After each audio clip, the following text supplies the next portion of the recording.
Hello and welcome to Hadoop.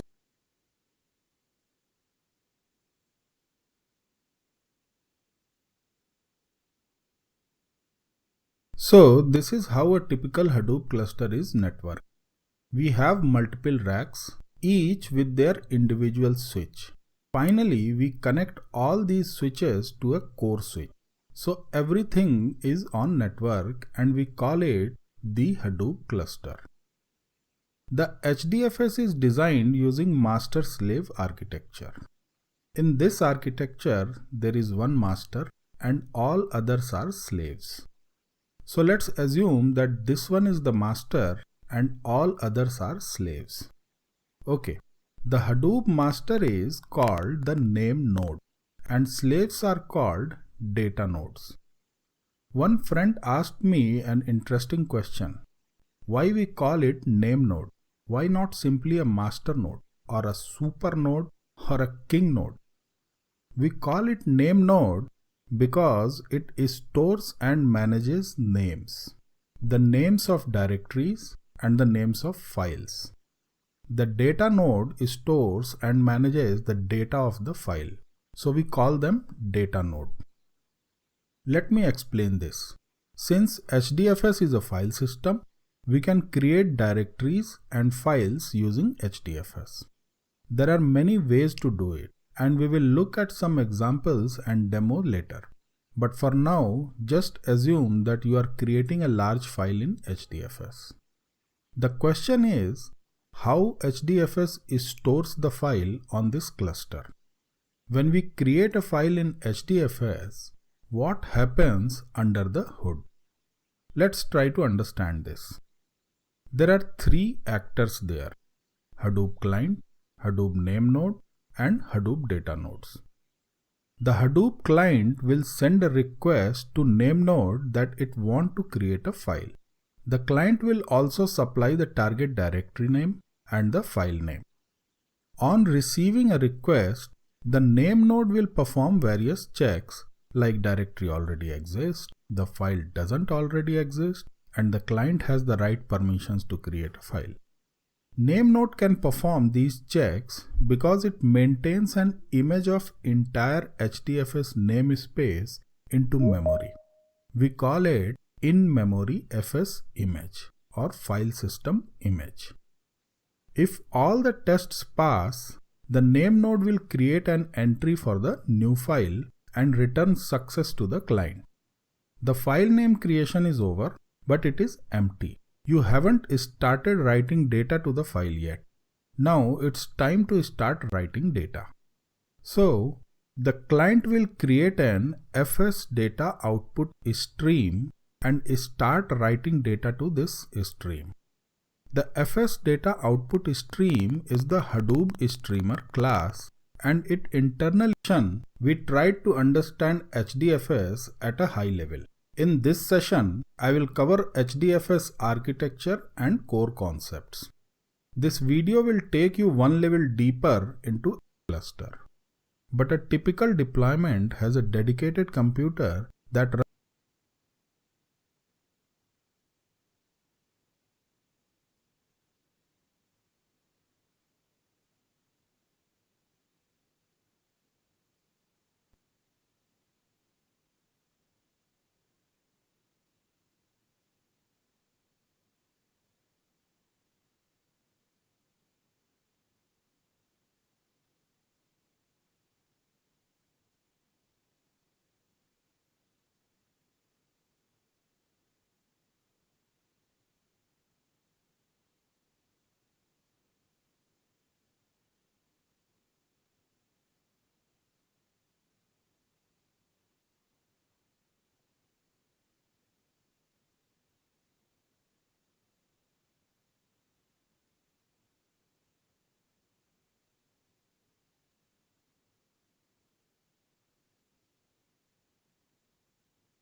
with the data node for reading and writing.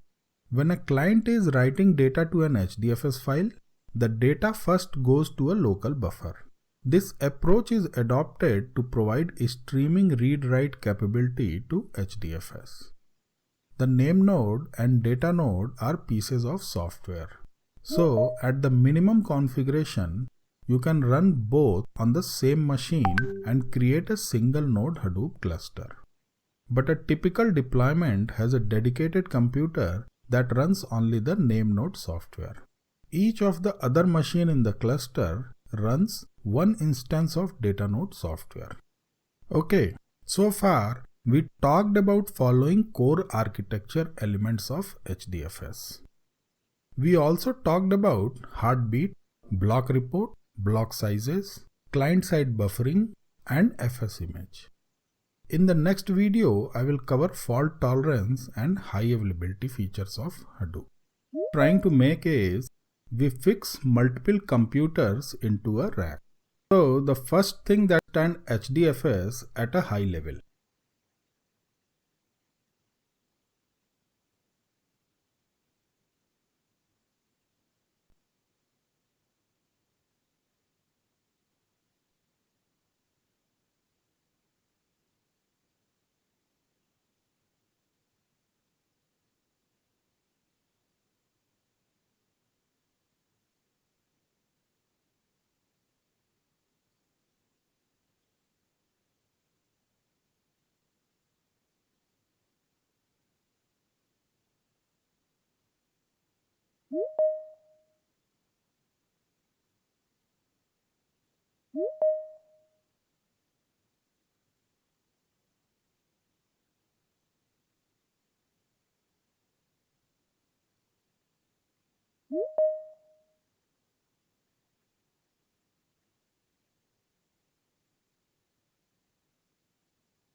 In this session, I will cover HDFS architecture and core concepts.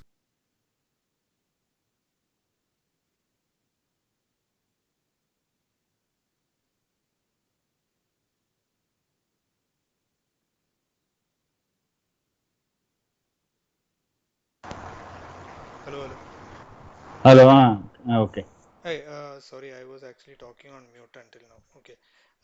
നമുക്കിന്ന് actually നമ്മളെ ബാച്ചിൽ മൊത്തം മലയാളീസ് അതുകൊണ്ട് ഞാൻ വിചാരിച്ചു മലയാളത്തിൽ സംസാരിക്കാന്ന്. Okay, C ഞാനേ ഈ വീഡിയോ ഒന്ന് ജസ്റ്റ് ഷെയർ ചെയ്യാം. വൺ സെക്കൻഡ്, എൻ്റെ സ്ക്രീൻ ഒന്ന് ഷെയർ ചെയ്യട്ടെ.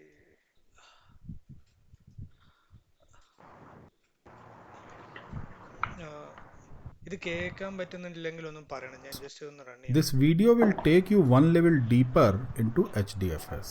So let's സൗണ്ട് കുറവാട്ടോ. സൗണ്ട് കുറവാണോ? ഇപ്പൊ ശരി. start. We already know that HDFS is a distributed file system. ഞാൻ ഈ വീഡിയോ പറയുന്നത് കേൾക്കുന്നുണ്ടോ? ഇല്ല. ഇല്ലല്ലേ? ഓക്കെ ഓക്കെ, എന്നാൽ ഞാൻ ജസ്റ്റ് വീഡിയോൻ്റെ എക്സ്പ്ലനേഷൻ പറഞ്ഞുതരാം. ഇത് ഞാൻ ലേറ്റർ ക്ലാസ് കഴിഞ്ഞ് ഞാൻ ഇത് ഷെയർ ചെയ്യാം. ബേസിക്കലി നമ്മളിന്ന് എന്താണ് ഹഡൂപ്പ് എന്നാണ് ഡിസ്കസ് ചെയ്യുന്നത്. So basically Hadoop is okay. So yesterday in the class we discussed about what is data and how data has grown exponentially over the last few years. So കുറേ വർഷങ്ങൾ means last few years data has grown so much. So basically data is an asset and it earns a lot. So everyone is spending a lot of money to store data and use it. So for example, when you talk about a system, when a database or any kind of server or like any computer, just a computer, if you see, we were using data, we process it on a single system. Okay, so if you see any kind of application in the first class, probably I have told you about how a data engineering works and why we use data engineering and what does it data engineer do. So നമ്മൾ data engineers basically ചെയ്യുന്ന കാര്യങ്ങൾ എന്ന് പറഞ്ഞു കഴിഞ്ഞാൽ നമ്മൾ ഒരു ഒരു കമ്പനിക്ക് വേണ്ട ഒരു ഡേറ്റനെ ഒരു റിപ്പോർട്ടാക്കി കൊടുക്കാനോ അല്ലെങ്കിൽ ഒരു ഫ്രണ്ട് എൻഡിൽ ഇരിക്കുന്ന കുറേ ടീമിനെ ഫ്രണ്ട് എൻഡിലുള്ള ആപ്ലിക്കേഷൻ ടീം അല്ലെങ്കിൽ ഒരു റിപ്പോർട്ടിംഗ് ടീം അവർക്ക് വേണ്ടിയിട്ടുള്ള ഡേറ്റ നമ്മൾ ഫീഡ് ചെയ്ത് കൊടുക്കുന്ന ഒരു പ്രോസസ്സാണ് ഡേറ്റ എഞ്ചിനീയേഴ്സ് പൊതുവെ നമ്മൾ ചെയ്തുകൊണ്ടിരുന്നത്. അപ്പോൾ ഈ ഇതെന്താ സംഭവിക്കുന്നത് വെച്ചാൽ നമ്മൾ ഡേറ്റ എഞ്ചിനീയറിംഗ് വരുന്നതിനെക്കാട്ടും ഒക്കെ കുറച്ച് മുമ്പേ ഒരു 10 years ബാക്ക് ഞാൻ when I started my career I was like an ETL developer. Probably Anil is he started his career back in 19s, so he was working on SQL just on a database. So those days database was good enough to store the data what we had those point of time, right? So now the data volume have exponentially grown. It is so much that you can't process it on a single machine. So we have to come up with a concept called Hadoop. So basically this Hadoop concept was basically developed by, I mean, I don't know exactly who is the guy, but yeah, so basically this concept came out of the Google had was using a similar concept called GFS or something. So and they had written a paper and this paper was published open online, and this was used by some other guys, and they decided to start or they developed a software called HDFS. So H D F S എന്ന് പറയുന്നത് നമ്മളിപ്പോൾ ഒരു കമ്പ്യൂട്ടറിനൊക്കെ ഉള്ളതുപോലെ കമ്പ്യൂട്ടറിന് ഒരു file system ഉണ്ട്. Right. വിൻഡോസിനും ഉണ്ട്, യുണിക്സിനും ഉണ്ട്, എല്ലാത്തിനും ഒരു ഫയൽ സിസ്റ്റം എന്ന് പറയുന്നുണ്ട്. ബാക്ക് എൻഡിൽ അതിനൊരു ഫയൽ സിസ്റ്റം എന്ന് പറയുന്നത്. അപ്പോൾ ഇപ്പോൾ വിൻഡോസിന് യൂസ് ചെയ്യുന്നത് NFS എന്ന് പറയുന്ന ഒരു ഫയൽ സിസ്റ്റമാണ്. അതേപോലെ തന്നെ യുണിക്സിനും ഒരു ഫയൽ സിസ്റ്റം ഉണ്ട്. അതേപോലെ തന്നെ ഈ ഹഡൂപ്പും ഒരു ഫയൽ സിസ്റ്റമാണ്.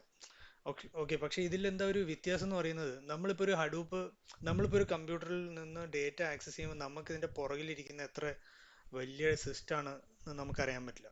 അപ്പോൾ ഇതിൽ പറയുന്ന ഇപ്പോൾ ഫോർ എക്സാമ്പിൾ നമ്മളൊരു സിസ്റ്റത്തിൽ ഇരുന്ന് ആക്സസ് ചെയ്യുക ഡേറ്റ, പക്ഷെ ഇതിൻ്റെ പുറകിൽ ചിലപ്പം ഒരു സിസ്റ്റം ആയിരിക്കില്ല, ഒരു കമ്പ്യൂട്ടർ ആയിരിക്കില്ല, അതിൻ്റെ ഇടയിൽ ചിലപ്പോൾ ഒരു 100 കമ്പ്യൂട്ടർ ഉണ്ടാകും, 1000 കമ്പ്യൂട്ടർ ഉണ്ടാകും, ഇഷ്ടംമാതിരി കമ്പ്യൂട്ടേഴ്സ് ഉണ്ടാവും. അപ്പോൾ ഇതിൻ്റെ ഇത്രയും കമ്പ്യൂട്ടറിനെ നമ്മൾ ഹാൻഡിൽ ചെയ്യണമെങ്കിൽ ഇത് നെറ്റ്വർക്കായിട്ട് കണക്റ്റഡ് ആയിരിക്കണം. എല്ലാ കമ്പ്യൂട്ടറും ഒരു കോമൺ ആയിട്ടുള്ള നെറ്റ്വർക്കിലോ അല്ലെങ്കിൽ അങ്ങോട്ടോ ഇങ്ങോട്ടോ കണക്റ്റഡ് ആയിരിക്കണം. അപ്പോൾ ഈ കണക്ഷൻ ഉണ്ടെങ്കിലും വെറുതെ ഒരു സിസ്റ്റം അങ്ങോട്ടും ഇങ്ങോട്ടും കണക്ട് ചെയ്ത് കഴിഞ്ഞാൽ വർക്കാവില്ല. അപ്പോൾ അതിന് നമ്മൾ അതിൻ്റെ മുകളിൽ ഒരു സോഫ്റ്റ്വെയർ ഇൻസ്റ്റാൾ ചെയ്യും. ഈ ക്ലൗഡേറ എന്ന് പറയുന്ന ഒരു ഹഡൂപ്പിൻ്റെ ഒരു വേർഷനാണ്, ഒരു സോഫ്റ്റ്വെയർ വേർഷനാണ്. അപ്പോൾ ആക്ച്വലി ഹഡൂപ്പ് എന്ന് പറയുന്ന ഒരു ഓപ്പൺ സോഴ്സ് ആണ്. അപ്പോൾ ഹഡൂപ്പിൽ തന്നെ കുറേ ഫ്ലേവേഴ്സ് ഉണ്ട്. ഹഡൂപ്പിൽ ക്ലൗഡേറ എന്ന് പറയുന്ന ഒരു കമ്പനിയുണ്ട്. നമ്മളൊക്കെ ഏറ്റവും കൂടുതൽ യൂസ് ചെയ്യുന്ന ക്ലൗഡേറ, ഹോട്ടൻവർക്സ്, അങ്ങനെ 2-3 കമ്പനീസ് ഉണ്ട്. ഓക്കെ, ഇപ്പം ഇത് ബേസിക്കലി വേറൊരു കമ്പനിയാന്ന് മാത്രമേ ഉള്ളൂ. ഈ ഓപ്പൺ സോഴ്സിനെ അവരുടെ രീതിയിൽ ചെറുതായിട്ട് മോഡിഫൈ ചെയ്തിട്ട് ഇറക്കിയേക്കുന്നു. ഇപ്പം നമ്മൾ വിൻഡോസ് ഓപ്പറേറ്റിംഗ് സിസ്റ്റം എന്ന് പറയുന്ന പോലെ ലിനക്സ് ഓപ്പറേറ്റിംഗ് സിസ്റ്റം പോലെ തന്നെ ഒരു സംഭവമാണിത്. ഓക്കെ, അപ്പോൾ ഇതിൽ എന്താ ഇതിൻ്റെ സംഭവിക്കുന്നത് വെച്ചാൽ, ഇത്രയും കമ്പ്യൂട്ടേഴ്സിനെ നമ്മൾ ഒരു ഹഡൂപ്പ് എന്ന് പറയുന്ന ആപ്ലിക്കേഷൻ ഇൻസ്റ്റാൾ ചെയ്ത് ഈ ഹഡൂപ്പ് ഇതിനെ എല്ലാ കമ്പ്യൂട്ടറിനെയും ആക്സസ് ചെയ്യാൻ പറ്റുന്നുണ്ട്. ഓക്കെ, അപ്പോൾ ജസ്റ്റ് ആക്സസ് ചെയ്യാം. അപ്പോൾ ഇതെങ്ങനെയാണ് വർക്ക് ചെയ്യുന്നതെന്ന് നമുക്ക് നോക്കാം പതുക്കെ. ഇതിപ്പം നമുക്ക് ഈ ഹഡൂപ്പിൻ്റെ ആർക്കിടെക്ചറലി ഇൻഡെപ്ത് പോയി കഴിഞ്ഞാൽ കുറേ ഇൻ ഡീറ്റെയിൽ ആയിട്ട് കുറേ സംഭവങ്ങളുണ്ട്. പക്ഷെ നമുക്ക് അത്രയും കാര്യങ്ങളൊന്നും നമുക്ക് അറിയേണ്ട ആവശ്യമില്ല. കാരണം വെച്ചാൽ ഹഡൂപ്പിൻ്റെ അഡ്മിനിസ്ട്രേറ്റേഴ്സ് ഉണ്ട്. അവരാണ് ഹഡൂപ്പ് ക്ലസ്റ്റർ മാനേജ് ചെയ്യുന്നതും ഹഡൂപ്പിലെ ഇഷ്യൂസ് വരുന്നതൊക്കെ മാനേജ് ചെയ്യുന്ന ഒരു ടീം തന്നെയുണ്ട്. പക്ഷേ നമുക്ക് ഇതിൻ്റെ ഒരു ബേസിക്സ് അറിഞ്ഞിരിക്കണം. കാരണം വെച്ചാൽ നമ്മൾ ഡേറ്റേനെ വെച്ച് ഹാൻഡിൽ ചെയ്യുന്നതുകൊണ്ട് നമ്മൾ എത്ര ഡേറ്റയാണ് യൂസ് ചെയ്യുന്നത്, നമ്മൾ ഉപയോഗിക്കുന്ന നമ്മളിപ്പോൾ ഫോർ എക്സാമ്പിൾ എനിക്കൊരു ഡേറ്റ കിട്ടിക്കഴിഞ്ഞാൽ ആ ഡേറ്റ പ്രോസസ് ചെയ്യുന്നതിന് മുമ്പേ എനിക്ക് ഇനഫ് മെമ്മറി ഉണ്ടോ, ഇങ്ങനത്തെ കാര്യങ്ങൾ അറിഞ്ഞില്ലെങ്കിൽ എന്താ വെച്ചാൽ നമുക്കത് ഒരുപക്ഷെ പ്രോസസ് ചെയ്യാൻ ബുദ്ധിമുട്ടുണ്ടാകും. നമ്മൾ ഇൻ കേസ് കുറേ ഇഷ്യൂസൊക്കെ വരും. അപ്പോൾ ഇതിൽ ഈ ഹഡൂപ്പ് ബേസിക്കലി ഇപ്പം ഈ എക്സാമ്പിൾ കാണിക്കുന്നതെന്ന് വെച്ച് കഴിഞ്ഞാൽ, ഇതൊക്കെ ഓരോ റൗട്ടേഴ്സ് അല്ലെങ്കിൽ ഇതിപ്പോൾ ഒരു പർട്ടിക്കുലർ നെറ്റ്വർക്കിൽ കുറേ സിസ്റ്റംസ് ആണ്. ഓക്കെ, അപ്പോൾ ഈ സിസ്റ്റംസ് ഇപ്പം ഇതിൽ എന്താ സംഭവിക്കുന്നത് വെച്ച് കഴിഞ്ഞാൽ, ഈ ഒരു പർട്ടിക്കുലർ ഇതൊരു റാക്ക് കോൺസെപ്റ്റ് ആണ് പറയുന്നത്. റാക്ക് കോൺസെപ്റ്റ് എന്ന് പറയുന്നത് ബേസിക്കലി കമ്പ്യൂട്ടർ ഇങ്ങനെ റാക്കായിട്ട് സ്റ്റാക്ക് ചെയ്ത് വെച്ചേക്കാണ്. അപ്പോൾ ആ ഒരു കോൺസെപ്റ്റാണ് ഇതിൽ കാണിക്കുന്നത്. പക്ഷേ ഇത് ഒരു നെറ്റ്വർക്ക് കോൺസെപ്റ്റ് ആണ്. പക്ഷേ ഈ നെറ്റ്വർക്ക് കോൺസെപ്റ്റ് പോലെ തന്നെയാണ് ഹഡൂപ്പും വർക്ക് ചെയ്യുന്നത്. അപ്പോൾ ഇതിൻ്റെ മുകളിൽ ബേസിക്കലി ഒരു സോഫ്റ്റ്വെയർ ഇൻസ്റ്റാൾ ചെയ്ത് കാണും. ഇതിൻ്റെ അടിയിൽ കുറേ സെർവറുകൾ ഉണ്ടാവും. പിന്നെ ഈ സെർവറുകളിനെ ഈ ആപ്ലിക്കേഷൻ മാനേജ് ചെയ്യും. അപ്പോൾ അത് മാനേജ് ചെയ്യുന്നത് എങ്ങനെയാണ് ഞാൻ പറഞ്ഞുതരാം. അപ്പോൾ ഈ ഹഡൂപ്പ് ഹഡൂപ്പ് എന്ന് പറയുന്ന ഈ സോഫ്റ്റ്വെയറിൻ്റെ അല്ലെങ്കിൽ ഈ HDFS ഫയൽ സിസ്റ്റത്തിനെ മെയിനായിട്ട് ഇതിൻ്റെ അകത്തുള്ളൊരു സംഭവം എന്ന് വെച്ച് കഴിഞ്ഞാൽ മാപ്പ് റെഡ്യൂസ് എന്ന് പറഞ്ഞൊരു സാധനമാണ്. അപ്പോൾ ഹഡൂപ്പിൻ്റെ ആർക്കിടെക്ചർ ഞാൻ ജസ്റ്റ് പറഞ്ഞുതരാം. ഹഡൂപ്പ് ആർക്കിടെക്ചർ എങ്ങനെയാണെന്ന് വെച്ചാൽ, ഇപ്പം ഞാൻ പറഞ്ഞ ഒരു 100 സിസ്റ്റംസ് ഉണ്ടെങ്കിൽ, 100 കമ്പ്യൂട്ടർ ഉണ്ടെങ്കിൽ, ഈ 100 കമ്പ്യൂട്ടറിനെയും മാനേജ് ചെയ്യുന്ന ഒരു സാധനമുണ്ട്. അതിൻ്റെ പേരാണ് നെയിം നോഡ്. ഈ നെയിം നോഡ് എന്ന് പറയുന്നത് ഒരു കമ്പ്യൂട്ടർ തന്നെയാണ്. ഓക്കെ, വേറൊരു സെർവറാണ്. ആ സെർവർ ഇപ്പോൾ 11 സെർവർ ഉണ്ടെന്ന് വിചാരിക്കുക. 11ാമത്തെ ഒരു സെർവറിനെ നമ്മൾ നെയിം നോഡായിട്ട് സെറ്റപ്പ് ചെയ്യും.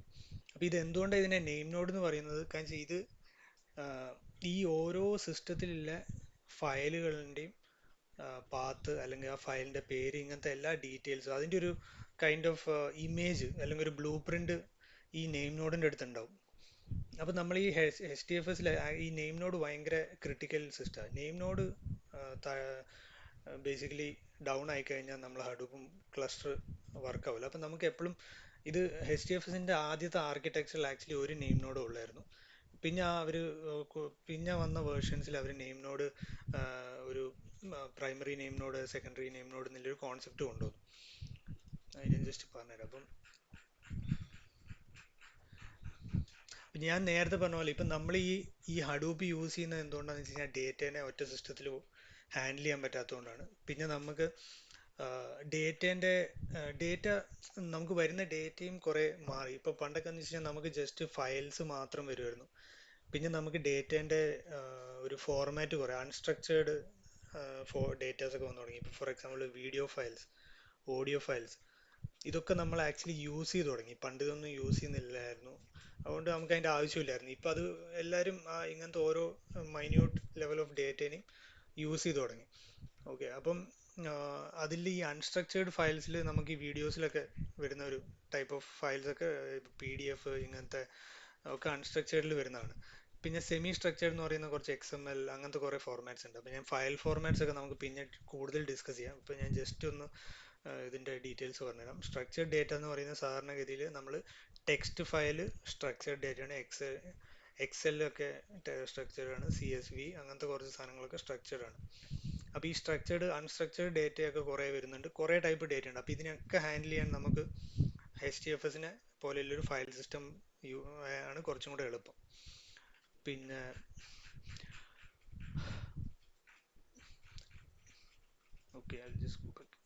ഓക്കെ, ഇപ്പോൾ ഇവിടെ നമ്മൾ നെയിം നോഡിനെ പറ്റി സംസാരിച്ചല്ലോ.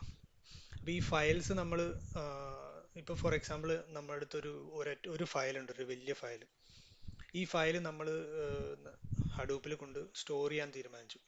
അപ്പോൾ എന്താ സംഭവിക്കുന്നത് വെച്ചാൽ നമ്മൾ ഈ ഫയലിനെ സ്റ്റോർ ചെയ്യാൻ നമ്മളൊരു പർട്ടിക്കുലർ സെർവറിലേക്ക് കോപ്പി ചെയ്യുമ്പം ഇതെന്താ സംഭവിക്കുന്നത് വെച്ച് കഴിഞ്ഞാൽ ആ ഫയലിനെ അത് ഡിവൈഡ് ചെയ്യും. ആ ഫയലിനെ ഇപ്പോൾ ഫോർ എക്സാമ്പിൾ ഇത്ര ഒരു 10 GB ഫയലാണെങ്കിൽ ഈ 10 GB ഫയലിനെ ഇത് 128 MB ഓരോ ബ്ലോക്കായിട്ട് ഡിവൈഡ് ചെയ്യും. 128 MB. ഓക്കെ, ഈ 128 MB ഓരോ ബ്ലോക്കായിട്ട് ഇത് ഡിവൈഡ് ചെയ്തിട്ട് ഇതിൻ്റെ ഓരോ നോഡിലും കൊണ്ടുപോയി ഇത് സ്റ്റോർ ചെയ്യും. അപ്പോൾ ഈ ഓരോ നോഡ് എന്ന് പറയുമ്പോൾ ഓരോ സെർവറാണ് കേട്ടോ. ഞാൻ ഈ പറയുന്ന നോഡ് എന്ന് പറയുന്ന ബേസിക്കലി സെർവർ തന്നെയാണ്. ഓരോ സെർവറിലും ഇതിൻ്റെ ഓരോ ബ്ലോക്സ് പോയി സ്റ്റോർ ചെയ്യും. അപ്പം നമുക്കൊരു ക്വസ്റ്റ്യൻ ഉണ്ടാവും, ഇപ്പോൾ ഫോർ എക്സാമ്പിൾ ഒരു സെർവർ അങ്ങോട്ട് അടിച്ചു കഴിഞ്ഞാൽ അതിൻ്റെ അകത്തില്ല ഡേറ്റ പോവുമെന്ന്. അത് പോവില്ല. കാരണം വെച്ച് കഴിഞ്ഞാൽ നമ്മൾ ഈ 128 MB ബ്ലോക്ക് ഒരേ സമയത്ത് നമ്മൾ ഒന്നിൽ കൂടുതൽ സിസ്റ്റത്തിൽ കോപ്പി ചെയ്യും. അപ്പം നമ്മൾ ഇതിനെ വേറൊരു ഈസിയർ വേ ഓഫ് അണ്ടർസ്റ്റാൻഡിങ്ങിൽ ഞാൻ പറഞ്ഞുതരാം. ഇപ്പോൾ ഫോർ എക്സാമ്പിൾ ഞാൻ ഒരു മാനേജറാണ്. ഓക്കെ, എൻ്റെ അടിയിൽ ഒരു 5 എംപ്ലോയീസ് ഉണ്ട്. അപ്പോൾ എനിക്ക് ഒരു ഫയൽ കൊണ്ട് തരികയാണ്. അപ്പോൾ ആ ഫയലിനെ ഞാൻ ആദ്യം തന്നെ അതിൻ്റെ ഒരു 3 ഫോട്ടോസ്റ്റാറ്റ് കോപ്പി എടുത്ത്, എന്നിട്ട് 3 ഫോട്ടോസ്റ്റാറ്റ് കോപ്പി എടുത്ത് ഇപ്പോൾ ഈ ഒരു ഫയലിൻ്റെ അകത്ത് ഒരു 10 ഒരു പർട്ടിക്കുലർ ബുക്കിൻ്റെ അകത്തൊരു 10 ഫയലുണ്ട് വിചാരിച്ചു. അപ്പോൾ ഞാൻ ഇതിൻ്റെ 3 കോപ്പി എടുത്തിട്ട് ഞാനൊരു എൻ്റെ എംപ്ലോയീസ് അല്ലെങ്കിൽ എൻ്റെ അടിയിൽ വർക്ക് ചെയ്യുന്ന എല്ലാവർക്കും കൊടുത്തിട്ട് ഈ ഫോർ എക്സാമ്പിൾ ഞാൻ ആദ്യം കൊടുക്കുന്ന ഒരാൾക്ക് ഫയൽ 1, 2 ആണെന്ന് പറഞ്ഞ് കൊടുക്കുന്നു. രണ്ടാമത്തെ ആൾക്ക് ഞാൻ 2, 3 കൊടുക്കുന്നു. മൂന്നാമത്തെ ആൾക്ക് 3, 4 കൊടുക്കുന്നു. അങ്ങനെ കൊടുക്കും. അപ്പോൾ കൊടുത്തു കഴിയുമ്പോൾ എന്താണെന്ന് വെച്ചാൽ ഇൻ കേസ് 1 എന്ന് പറയുന്ന ആ ഒരു നോഡ് ഡൗൺ ആയിക്കഴിഞ്ഞാൽ ഈ സെയിം റിപ്ലിക്കേഷൻ വേറൊരു നോഡിലുണ്ടാവും. അപ്പോൾ നമുക്ക് അവിടെ ഡേറ്റ എവിടെയും ലൂസ് ആകുന്നില്ല. അപ്പോൾ അതിനാണ് ഫോൾട്ട് ടോളറൻറ്റ് എന്ന് പറയുന്നത്. അപ്പോൾ ഇതിപ്പം ജസ്റ്റ് മനസ്സിലാക്കി വെക്കുക. ഇതാണ് ഇതിൻ്റെ ഒരു ബേസിക് ആർക്കിടെക്ചർ. പിന്നെ അപ്പം നമ്മളിപ്പം ഇത് ഫയൽ വെറുതെ സ്റ്റോർ ചെയ്താൽ മാത്രം പോരാ, നമുക്ക് ഈ ഫയലിനെ പ്രോസസ്സ് ചെയ്യണം. അങ്ങനെ കുറേ കാര്യങ്ങളുണ്ട്.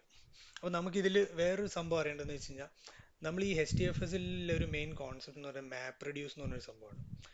ഈ മാപ്പ് റെഡ്യൂസ് എന്ന് പറയുന്നത് ആക്ച്വലി ഒരു ജാവ ബേസ്ഡ് ആപ്ലിക്കേഷനാണ്. ജാവയിലാണ് ഇത് എഴുതിയേക്കുന്നത്.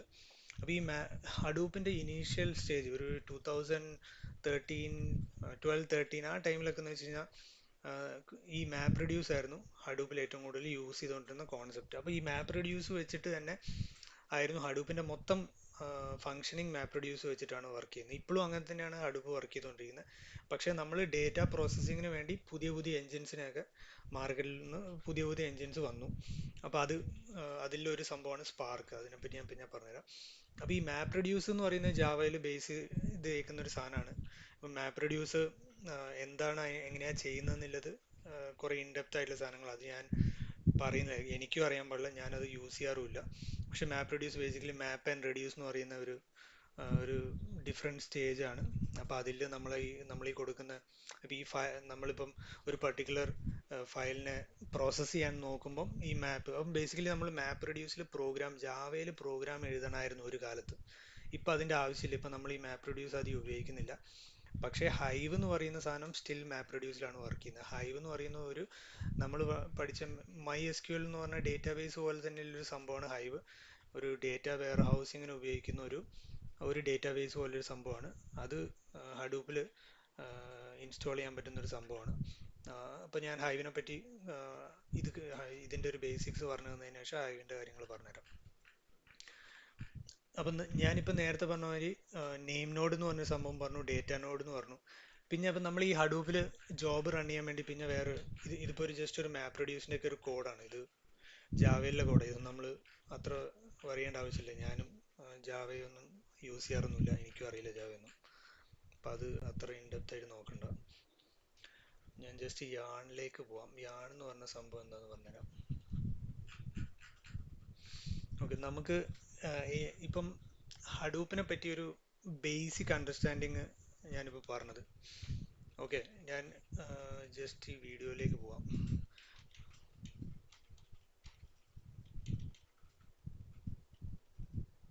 ഇപ്പം നമ്മൾ പറഞ്ഞ ഈ നെയിം നോഡിൻ്റെ കാര്യം പറഞ്ഞു. നെയിം നോഡ് ബേസിക്കലി നമ്മൾ ഈ ഡീറ്റെയിൽസ് ഓരോ ഫയൽ നമ്മൾ കൊടുക്കുന്ന, ഇപ്പം ഞാൻ ഒരു മാനേജറായിട്ട് ഞാൻ എൻ്റെ എംപ്ലോയീസിന് കൊടുക്കുന്ന ഓരോ ഫയലിലും അതിൻ്റെ ഡീറ്റെയിൽസ് എൻ്റെ കയ്യിൽ തന്നെ ഉണ്ടാവും. അപ്പം ഞാനാണ് ഡിസൈഡ് ചെയ്യുന്നത് ഈ ഫയൽ എങ്ങനെ. അപ്പോൾ ഈ 128 ബ്ലോക്ക് സൈസിലാണ് ഇത് സ്റ്റോർ ചെയ്യുന്നത്. ഡേറ്റ നോഡിൽ ഇത് പോയി സ്റ്റോർ ചെയ്യും. ഇപ്പം 10 ഡേറ്റ നോഡാണ്. 10 ഡേറ്റ നോഡിൽ ഇതിൻ്റെ പീസ് ഓഫ് ഡേറ്റ അതിൽ സ്റ്റോർ ആവും.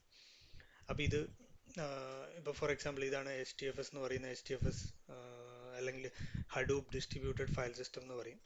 ബാക്ക് എൻഡിൽ ഇത് ശരിക്കും ഒരു കമ്പ്യൂട്ടറിൻ്റെ നമ്മൾ യുണിക്സ് കമ്പ്യൂട്ടർ പോലെ തന്നെയാണ് അത്. ഇപ്പം അതിൻ്റെ കമാൻഡ് ലൈൻസ് ഞാൻ പിന്നെ കാണിച്ചു തരാം. അപ്പോൾ ഇതിലിപ്പം നമ്മൾ നോക്കുന്ന ഈ ഒരു സിസ്റ്റത്തിൻ്റെ അതിന് ഏതെങ്കിലും ഒരു കമ്പ്യൂട്ടർ ആയിരിക്കും ഡേറ്റ നോഡ്, ബാക്കിയൊക്കെ നെയിം നോഡ്, ബാക്കിയൊക്കെ ഡേറ്റ നോഡ് ആയിട്ടായിരിക്കും വർക്ക് ചെയ്യുന്നത്.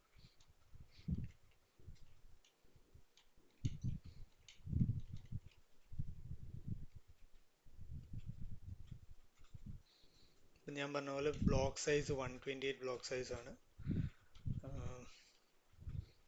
ഇപ്പോൾ ഫോർ എക്സാമ്പിൾ നമ്മൾ 128 സൈസ് മാത്രമല്ല അതിൽ താഴത്തും പോവാം കേട്ടോ.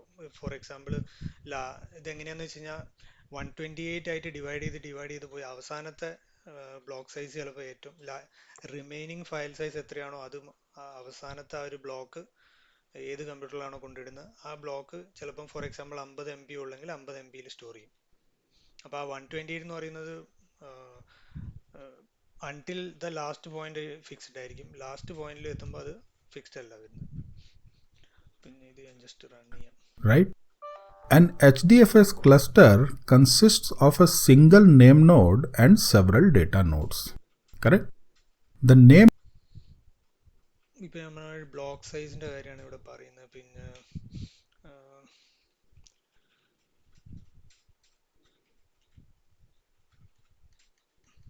ഓക്കെ, ഇപ്പം ഞാൻ ഈ ഇതുവരെ പറഞ്ഞതിൽ നിങ്ങൾക്ക് ആർക്കും എന്തെങ്കിലും ഡൗട്ട് ഉണ്ടോ? എന്തെങ്കിലും മനസ്സിലായോ ഞാൻ ഈ പറഞ്ഞ സാധനങ്ങൾ?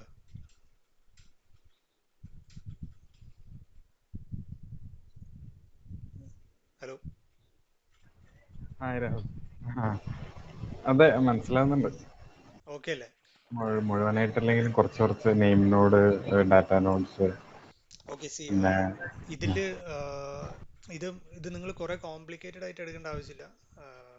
ഇതിപ്പം നമുക്ക് എൻഡ് ഓഫ് ദി ഡേ നമുക്ക് അറിയേണ്ട കുറച്ച് കാര്യങ്ങൾ എന്ന് പറയുന്നത്, ഇപ്പം ഞാൻ എൻ്റെ ഓഫീസിൽ വർക്ക് ചെയ്യുമ്പോൾ ഇന്നലെ ഞാൻ ജസ്റ്റ് പറഞ്ഞ പോലെ എൻ്റെ കഴിഞ്ഞ പ്രോജക്റ്റിൽ എനിക്ക് 10 നോഡ് ഉണ്ടായിരുന്നു, 10 കമ്പ്യൂട്ടർ ഉണ്ടായിരുന്നു, 10 സെർവർ ഉണ്ടായിരുന്നു. അപ്പോൾ ഈ 10 സെർവറിലും അവർക്ക് ഇത്ര കോർ, ഇത്ര പ്രോസസ്സർ, ഇത്ര മെമ്മറി എന്ന് പറഞ്ഞിട്ട് അവർ സെറ്റപ്പ് ചെയ്തിട്ടുണ്ടാവും. അപ്പോൾ അത്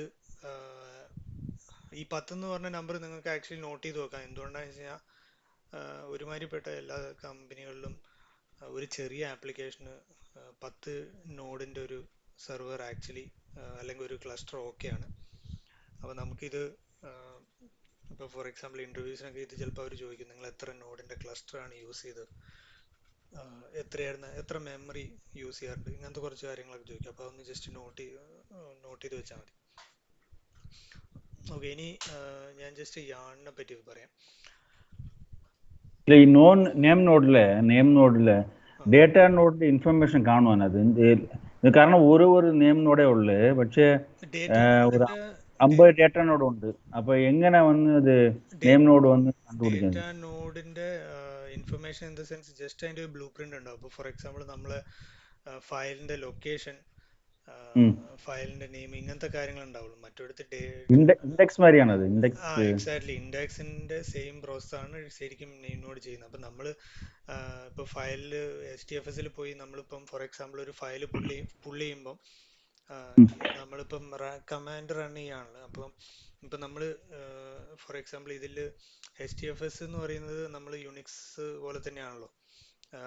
ബേസിക്കലി യുണിക്സ് നമ്മൾ ഇത് ഇൻസ്റ്റാൾ ചെയ്യുന്ന ഒരു കമ്പ്യൂട്ടറിന്റെ മുകളിൽ തന്നെയാണ്. അപ്പം ഇത് ഞാൻ ആക്ച്വലി ഒരു HDFS സെറ്റപ്പ് ചെയ്തതാണ്. ഡോക്കർ ഇമേജ് വെച്ചിട്ടാണ് ഞാൻ സെറ്റപ്പ് ചെയ്തത്. അപ്പോൾ ഈ HDFSന്റെ കമാൻഡ്സ് എന്ന് പറയുന്നത് ഇപ്പം നമ്മൾ ഏതൊരു ആപ്ലിക്കേഷനോ അതിൻ്റെതായ കുറച്ച് കമാൻഡ്സ് ഉണ്ടാവും. ഇപ്പോൾ ഫോർ എക്സാമ്പിൾ ലിനക്സ് എന്ന് പറയുന്ന ലിനക്സിന്റെ കമാൻഡ്സ് ഞാൻ എല്ലാവർക്കും LS അങ്ങനത്തെ കുറേ സംഭവങ്ങൾ നമ്മൾ ഫസ്റ്റ് ക്ലാസ്സിലൊക്കെ പറഞ്ഞില്ലേ.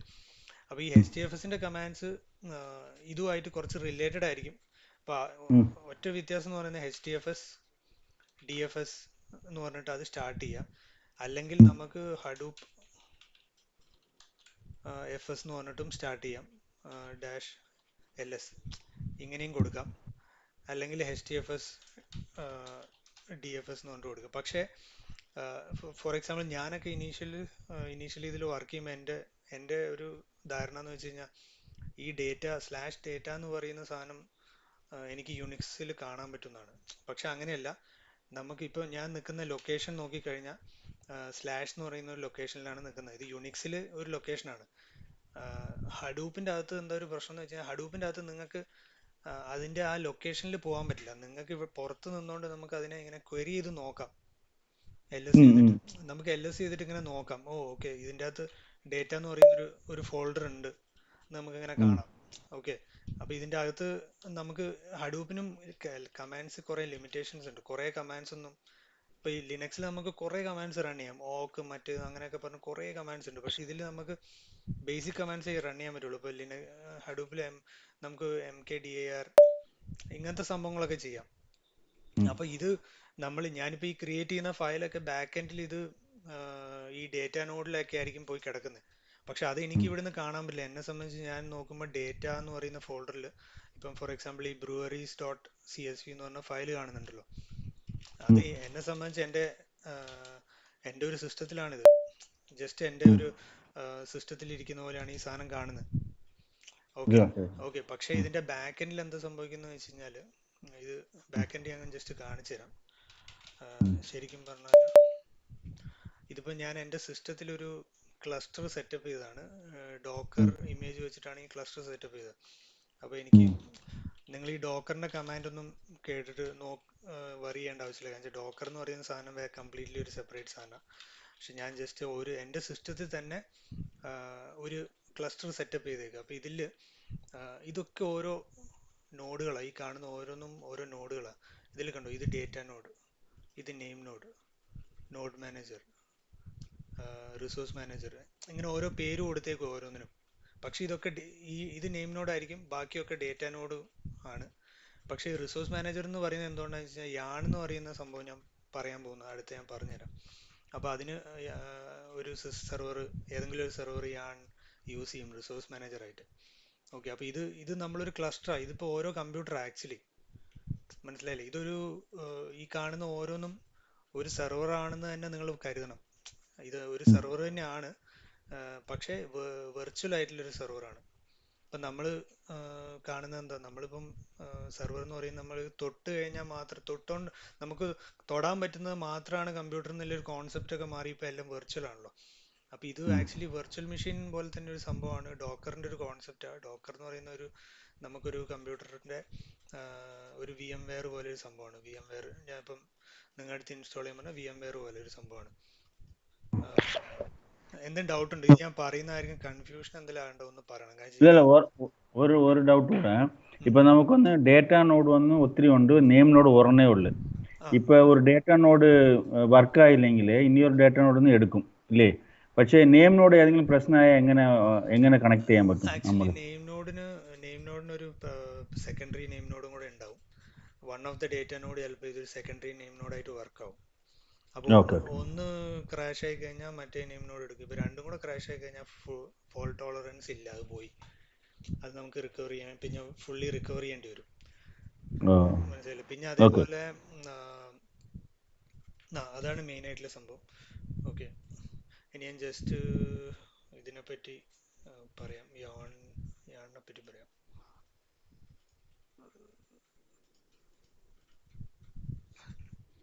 ഓക്കെ, യാൺ എന്ന് പറയുന്നത് ഇപ്പം നമ്മൾ ഫയല് ഇപ്പം ഞാൻ ഇതേപോലെ കമ്പ്യൂട്ടറിൽ കൊണ്ടിട്ടു, അത് ക്ലസ്റ്ററിലേക്കായിട്ട് സ്പ്ലിറ്റ് ചെയ്തു, സാധനങ്ങൾ അവിടെ എത്തി. Okay fine. ഇനി നമ്മൾ അടുത്ത പ്രോസസ്സ് എന്ന് പറഞ്ഞാൽ നമുക്കിതിനെ എന്തെങ്കിലുമൊക്കെ ആയിട്ട് ചെയ്യണം. ഓക്കെ, എനിക്കിപ്പോൾ ഫോർ എക്സാമ്പിൾ ഈ ഫയലിൻ്റെ അകത്ത് നിന്ന് ഒരു നമ്മളിപ്പോൾ പഠിച്ച പൈത്തൺ സ്ക്രിപ്റ്റ് റൺ ചെയ്യുമോ, അല്ലെങ്കിൽ എന്തെങ്കിലുമൊക്കെ ആയിട്ട് നമ്മൾ അതിനെ പ്രോസസ്സ് ചെയ്യുമല്ലോ. ആ പ്രോസസ്സ് ചെയ്യുമ്പോൾ എന്താ സംഭവിക്കുന്നത് വെച്ച് കഴിഞ്ഞാൽ, ഇപ്പം നമ്മൾ സാധാരണ മാപ്പ് റെഡ്യൂസ് പ്രോഗ്രാം എഴുതുമായിരുന്നു പണ്ട്. ഒരു 5 years 6 years before we are using map reduce programming. അപ്പം മാപ്പ് റെഡ്യൂസ് നമ്മൾ നേരത്തെ ഞാനിപ്പോൾ ഇതിൽ കാണിച്ചില്ലേ, മാപ്പ് റെഡ്യൂസ് കോഡൊക്കെ കണ്ടില്ലേ, ഇതേപോലെ കോഡൊക്കെ എഴുതിയിട്ടായിരുന്നു ഒരു പക്ഷേ നമ്മൾ പണ്ട് നമ്മളെ ജോബൊക്കെ റൺ ചെയ്തുകൊണ്ടിരുന്നത്. ഇപ്പം അതിൻ്റെ അകത്ത് മാറി ഇപ്പം നമ്മൾ പൈസ്പാർക്ക്, ഹൈവ് ഇങ്ങനത്തെ സംഭവങ്ങൾ യൂസ് ചെയ്ത് തുടങ്ങി. അപ്പോൾ ഇതെന്താ സംഭവിക്കുന്നത് വെച്ച് കഴിഞ്ഞാൽ, ഈ യാൺ എന്ന് പറയുന്ന യെറ്റ് അനദർ റിസോഴ്സ് നെഗോഷിയേറ്റർ എന്ന് പറയുന്ന ഒരു ടൂളാണ്. ഈ tool again it's an application. ഇതെന്താ സംഭവിക്കുന്നത് വെച്ച് കഴിഞ്ഞാൽ, നമ്മൾ ഈ യാണാണ് നമുക്ക് ഇതിനൊരു റിസോഴ്സ് മാനേജർ ഉണ്ട്. ഈ റിസോഴ്സ് മാനേജറാണ് നമുക്ക് റിസോഴ്സ് അലോക്കേറ്റ് ചെയ്യുന്നത്. ഇപ്പം നമ്മൾ ചെയ്യുന്ന ജോബ് ഇങ്ങനത്തെ കാര്യങ്ങളൊക്കെ അലോക്കേറ്റ് ചെയ്യുന്നത്. അപ്പോൾ അതിൻ്റെ കാര്യങ്ങളൊക്കെ ചെയ്യുന്ന യാണാണ്. അപ്പം നമ്മൾ ഇപ്പം ഇതിൽ യാണിൽ ഓക്കെ ഇത് മാപ്പ് റെഡ്യൂസ് ജോബ് റൺ ചെയ്യുന്നത് ഓൺ ടോപ്പ് ഓഫ് യാൺ ആയിരിക്കും. ഇപ്പോൾ യാണാണ് നമുക്ക് ഇപ്പം മെമ്മറി അലോക്കേറ്റ് ചെയ്യുന്നത്, പ്രൊസസ്സർ അലോക്കേറ്റ് ചെയ്യുന്നത്, ഇങ്ങനത്തെ കാര്യങ്ങളൊക്കെ യാണാണ് ചെയ്യുന്നത്. അപ്പോൾ ഈ യാണിനൊരു റിസോഴ്സ് മാനേജർ, അതാണ് നമ്മളിപ്പോൾ ഇവിടെ നോക്കിയപ്പോൾ ഇവിടെ കണ്ടില്ലേ, റിസോഴ്സ് മാനേജർ എന്ന് പറഞ്ഞാൽ കാണിക്കുന്നത്. അപ്പോൾ ഇതിനെയാണ് അത് അവിടെ യൂസ് ചെയ്യുന്നത്.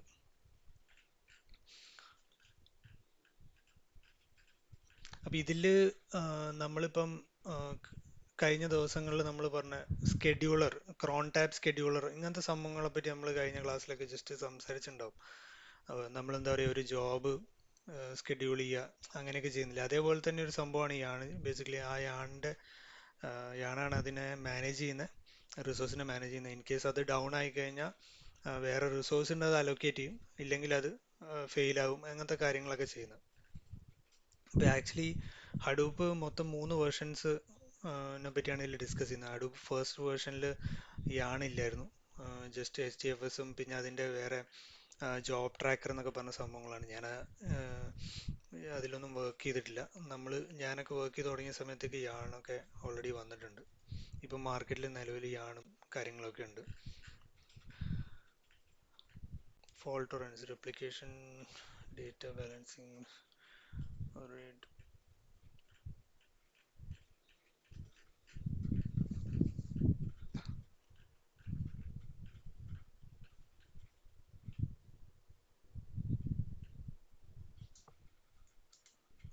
ഓക്കെ, ഇനി ഇപ്പം നമ്മൾ ഓൾറെഡി സംസാരിച്ചൊരു സംഭവം വെച്ചിട്ട് ഹഡൂപ്പിനെ പറ്റി സംസാരിച്ചു. ഹഡൂപ്പ് എന്താണെന്ന് അത്യാവശ്യം ഒരു ഐഡിയ കിട്ടി. അപ്പോൾ ഈ ഹഡൂപ്പിൽ ഇതിപ്പോൾ ഞാൻ ജസ്റ്റ് ഒരു ഹഡൂപ്പിൻ്റെ ഒരു ഇമേജ് കാണിക്കും. ഇതിൽ ഈ കാണുന്ന ഓരോന്നും ഓരോ ടൂളുകളാണ്. ഓക്കെ, ഇതൊക്കെ ഓപ്പൺ സോഴ്സ് ടൂളുകളാണ്. ഇപ്പോൾ ഹഡൂപ്പിൻ്റെ അകത്ത് ഹഡൂപ്പ് എന്ന് പറയുന്നത് തന്നെ ഒരു ഓപ്പൺ സോഴ്സ് ടൂളാണ്. അപ്പാച്ചെ ഹഡൂപ്പ് എന്നാണ് പറയുന്നത്. അപ്പാച്ചി എന്ന് പറയുന്ന ഒരു ഓപ്പൺ സോഴ്സ് കമ്മ്യൂണിറ്റിയാണ്. അപ്പോൾ ഈ Apache, HDFS, Apache yarn, mesos, അപ്പോൾ ഇതിലൊക്കെ ഈ ടൂളുകളെയൊക്കെ പേര് നിങ്ങൾ കുറച്ച് ഫെമിലറൈസ് ചെയ്ത് വെക്കണം. എന്തുകൊണ്ടാണെന്ന് വെച്ച് കഴിഞ്ഞാൽ, ഇപ്പോൾ ഫോർ എക്സാമ്പിൾ ഇൻ്റർവ്യൂസിനൊക്കെ ഒരാൾ ചോദിക്കുകയാണ്, ഓക്കെ നിങ്ങൾ ഇന്ന സാധനം ഉപയോഗിച്ചിട്ടുണ്ടോ എന്ന് ചോദിക്കുമ്പോൾ ആ സാധനം എന്താണെന്ന് നമുക്ക് അറ്റ്ലീസ്റ്റ് ജസ്റ്റ് അതിനെപ്പറ്റി ഒരു ബേസിക് ഐഡിയ ഉണ്ടാണ്. ഇതിലിപ്പോൾ എൻ്റെ അടുത്ത് ചോദിച്ചു കഴിഞ്ഞാൽ എനിക്ക് ഇതിനെപ്പറ്റി എല്ലാ സാധനങ്ങളൊന്നും വലിയ ഐഡിയ ഒന്നുമില്ല, പക്ഷേ സംഭവങ്ങൾ ഇവിടെ വായിച്ചാൽ മനസ്സിലാവുമല്ലോ, അങ്ങനെയല്ലേ മനസ്സിലാവും. ഇത് സ്കെഡ്യൂളർ, എയർഫ്ലോ എന്ന് പറയുന്ന ഒരു സ്കെഡ്യൂളറാണ്. അപ്പം ഈ എയർഫ്ലോ ഒരു ഓപ്പൺ സോഴ്സ് സ്കെഡ്യൂളറാണ്. അത് നമുക്ക് ഓപ്പൺ സോഴ്സ് ആയിട്ട് ഉപയോഗിക്കാൻ പറ്റുന്ന ഒരു സാധനമാണ്. പിന്നെ ഇത് പിഗ് എന്ന് പറയും. പിഗ് എന്താ സംഭവിക്കുന്നത് വെച്ച് കഴിഞ്ഞാൽ, ഇപ്പം നമ്മളെ ഹഡൂപ്പിലേക്ക് നമ്മളിപ്പോൾ ഒരു ഫയല് ഇപ്പോൾ ഫോർ എക്സാമ്പിൾ എനിക്ക് ഇപ്പം ഞാൻ നിൽക്കുന്ന ലൊക്കേഷൻ ഇതാണ് PWD. ഇവിടെ എനിക്ക് കുറച്ച് ഫോൾഡേഴ്സ് ഒക്കെ ഉണ്ട്. ഇപ്പം ഞാനിവിടെ ഒരു ഫയൽ ക്രിയേറ്റ് ചെയ്തു. ഫോർ എക്സാമ്പിൾ ടച്ച് ഫയൽ 1 ഒരു ഫയൽ ക്രിയേറ്റ് ചെയ്തു. ഓക്കെ, അപ്പോൾ ഈ ഫയല് യുണിക്സിലാണ്. യുണിക്സിൽ നിന്ന് എനിക്ക് ഈ ഫയലിനെ വേണമെങ്കിൽ ഇനി ഹഡൂപ്പിലോട്ട് പുഷ് ചെയ്യണമെങ്കിൽ HDFS DFS പുട്ട് എന്ന് പറഞ്ഞൊരു കമാൻഡ് യൂസ് ചെയ്യാം. എന്നിട്ട് ഞാൻ ഡേറ്റ എന്ന് പറഞ്ഞിട്ട് ഇതിലോട്ട് കൊടുത്തു. ഇനി ഞാൻ ഈ HDFS DFS ls/data എന്ന് പറഞ്ഞ് കൊടുത്തു കഴിഞ്ഞപ്പം ഇവിടെ ആ ഫയൽ നമുക്ക് കാണാം. ഓക്കെ, ഇതൊരു കമാൻഡാണ്.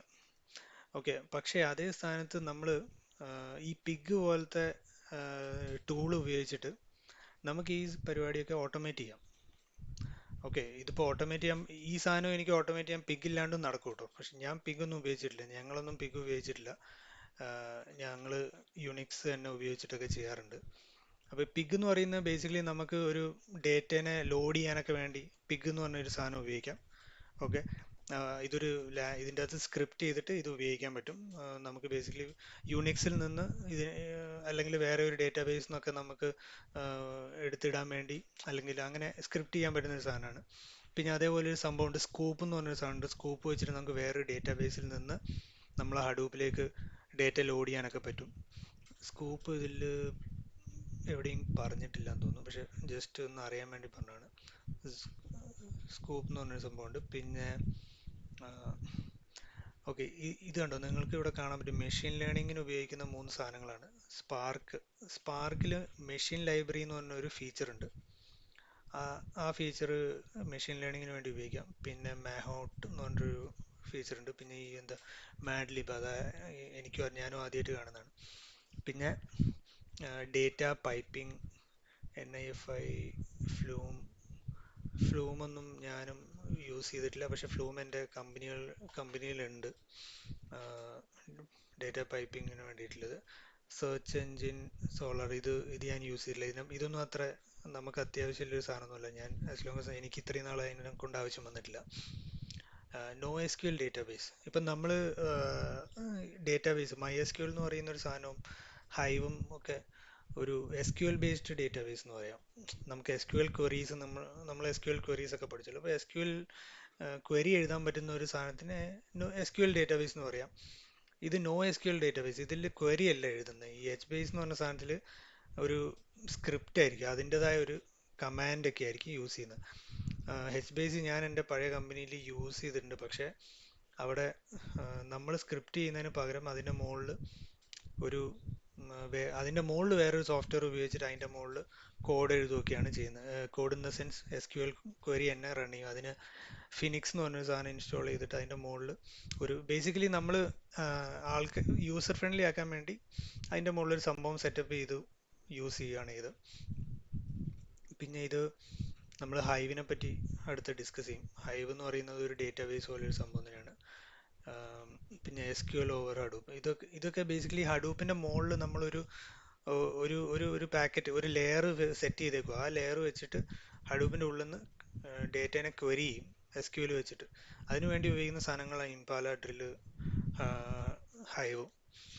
പിന്നെ അടുത്തത് സ്ട്രീം പ്രോസസ്സിങ് എന്ന് പറയുന്നത് നമ്മൾ ഈ ATM ഒക്കെ കണ്ടിട്ടില്ലേ, റിയൽ ടൈം ഡേറ്റയാണ് ATMലൊക്കെ സംഭവിക്കുന്നത്. രാഹുൽ, ആ പിക്ചർ ഒന്ന് സൂം ചെയ്യാവോ?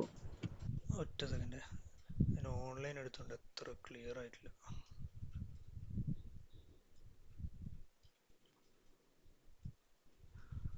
ഈ സാധനം ഒന്ന് സൂം ചെയ്യാം.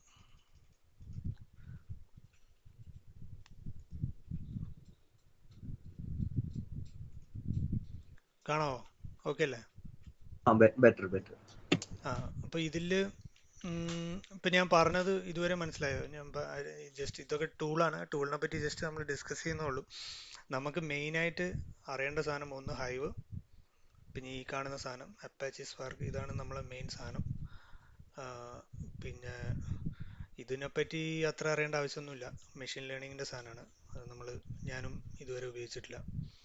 പക്ഷെ നമ്മളിത് എന്തിനെപ്പറ്റി ചോദിക്കുമ്പോഴും ഒരു ബേസിക് അണ്ടർസ്റ്റാൻഡിങ് ഉണ്ടെങ്കിൽ എപ്പോഴും നല്ലതായിരിക്കും. അപ്പോൾ നമുക്ക് ജസ്റ്റ് പറയാം, ഞാൻ ഇതിൽ വർക്ക് ചെയ്തിട്ടില്ല പക്ഷേ എനിക്ക് ഇതിനെപ്പറ്റി കുറച്ച് ഐഡിയ ഉണ്ട് എന്ന് പറയാം. അപ്പോൾ നമ്മൾ എന്തിനെപ്പറ്റി ഇപ്പോൾ ചോദിച്ചു കഴിഞ്ഞാൽ നമ്മൾ ഇതിനെപ്പറ്റി ഒന്നുമില്ലല്ലോ, നമുക്ക് ഇതിനെപ്പറ്റി അറിയണമെങ്കിൽ എന്താ, ഗൂഗിൾ ചെയ്തിട്ട് ഇതിനെപ്പറ്റി ഒരു ചെറിയൊരു ഐഡിയ ഉണ്ടാക്കി വെക്കാം.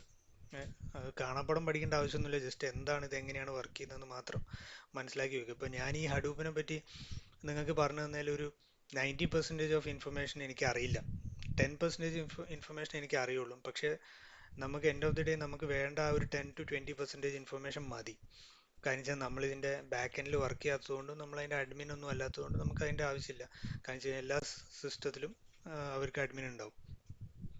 അപ്പം ഈ അപ്പാച്ചി സ്പാർക്ക് നമ്മൾ വേറൊരു സെഷനിൽ ഞാൻ പറഞ്ഞുതരാം ഇതെന്താ സംഭവിക്കുന്നത്. Apache spark in memory processing ആണ്. ഇൻ മെമ്മറി പ്രോസസ്സിംഗ് എന്ന് പറയുന്നത് മെമ്മറിയിലാണ് റൺ ചെയ്യുന്നത്. ഓക്കെ, നമ്മൾ റാമിലാണ് റൺ ചെയ്യുന്നത്. പിന്നെ ഈ സ്ട്രീമിങ്ങിൻ്റെ കാര്യം ഞാനിപ്പോൾ പറഞ്ഞുകൊണ്ടിരുന്നത് കാഫ്ക ഫ്ലിങ് സ്റ്റോം. കാഫ്ക എന്ന് പറയുന്നത് ഇപ്പം ലേറ്റസ്റ്റ് ഭയങ്കരമായിട്ട് യൂസ് ചെയ്യുന്ന ഒരു സംഭവമാണ്. കാഫ്ക പഠിച്ചു കഴിഞ്ഞാലും നമുക്ക് മാർക്കറ്റിൽ ഭയങ്കര റിലവൻറ്റ് നല്ല സാലറിയും കിട്ടും.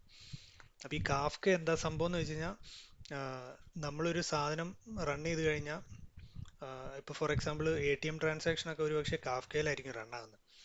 നമ്മൾ ATM പോയി ഒരു ട്രാൻസാക്ഷൻ ചെയ്യുന്ന ഓൺ ദ സ്പോട്ട് തന്നെ ബാക്ക് എൻഡിൽ ബാങ്ക് ഇതിൽ അപ്ഡേറ്റ് ആകുന്നുണ്ടല്ലോ, സിസ്റ്റം അപ്ഡേറ്റ് ഒക്കെ നടക്കുന്നുണ്ടെങ്കിൽ, അല്ലെങ്കിൽ ഇപ്പോൾ ഒരു ATM അല്ലെങ്കിൽ ബാക്ക് എൻഡിൽ ഇപ്പോൾ നമ്മൾ പിൻ കോഡ് അടിക്കുന്ന ഒരു പക്ഷേ മെഷീനിൽ സ്റ്റോർ ചെയ്തായിരിക്കും.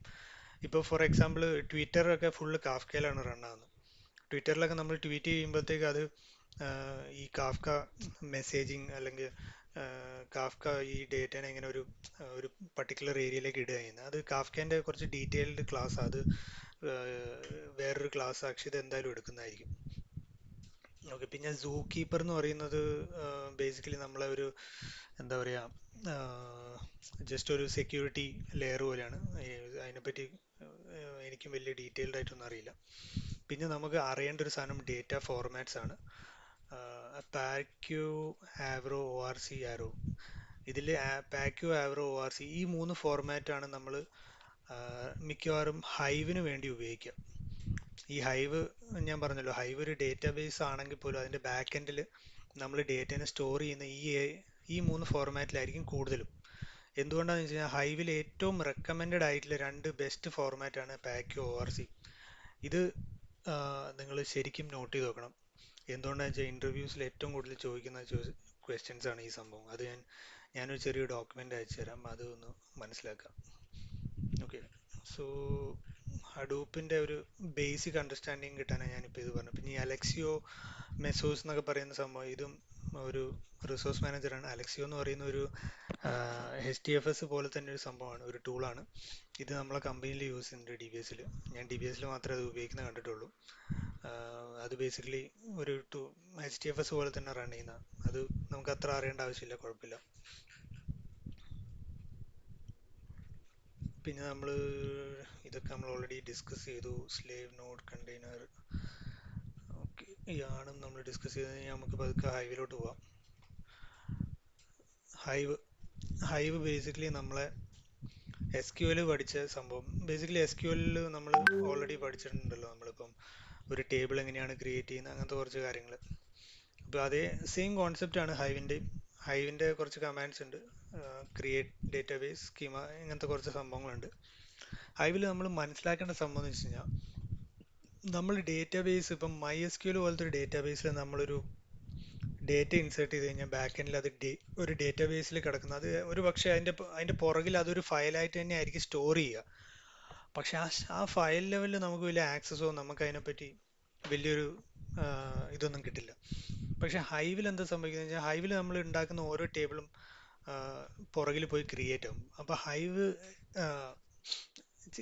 ടേബിൾസ് ഒക്കെ ക്രിയേറ്റ് ചെയ്യുമ്പോൾ അതിന് 2 ടൈപ്പ് ഓപ്ഷൻസ് ഉണ്ട്. എക്സ്റ്റേണൽ, ഇന്റേണൽ എന്നൊക്കെ പറഞ്ഞിട്ടുള്ള ടേബിൾസ് ഉണ്ട്. അപ്പോൾ ഞാൻ അത് കുറച്ച് ഡീറ്റെയിൽഡ്, അത് ഞാൻ അടുത്ത ലെവൽ പറയാം. അപ്പോൾ ആദ്യം ഡേറ്റാബേസ് ജസ്റ്റ് പറഞ്ഞുതരാം. അപ്പോൾ ഇവിടെ ഡേറ്റാബേസ് നമ്മൾ ക്രിയേറ്റ് ചെയ്യും. ഇതൊക്കെ ബേസിക് കമാൻഡ്സ് ആണ്. ഞാൻ കമാൻഡ്സ് ഒന്നും അത്ര ഡീറ്റെയിൽഡ് ആയിട്ട് പറയുന്നില്ല. ഇത് നിങ്ങൾക്ക് ഈ ഡോക്യുമെന്റ്സ് റെഫർ ചെയ്തിട്ട് കുറച്ചൊരു ഐഡിയ ഉണ്ടാക്കിയാൽ മതി. ഇപ്പം നമ്മൾ MySQL ഉപയോഗിക്കുന്ന പോലെ തന്നെയുള്ള സംഭവമാണ്. JDBC programme. ഓക്കെ, പിന്നെ ഹൈവിൽ നമ്മൾ അറിയേണ്ട ഒരു കാര്യം എന്ന് പറഞ്ഞാൽ ഹൈവിനൊരു നമ്മൾ SQL ഫയൽ സ്റ്റോർ ചെയ്യുമ്പം ഇപ്പോൾ ഫോർ എക്സാമ്പിൾ നമ്മളൊരു SQL ഇപ്പം നമ്മളൊരു ഫോർ എക്സാമ്പിൾ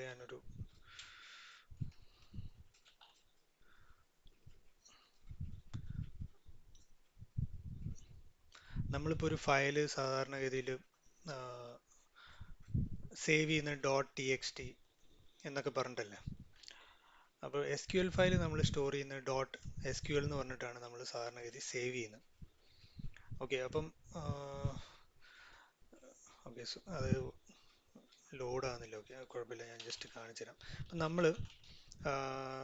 ഞാനൊരു ഫയൽ ഓപ്പൺ ചെയ്തു, ഫയൽ 1.SQL. ഓക്കെ,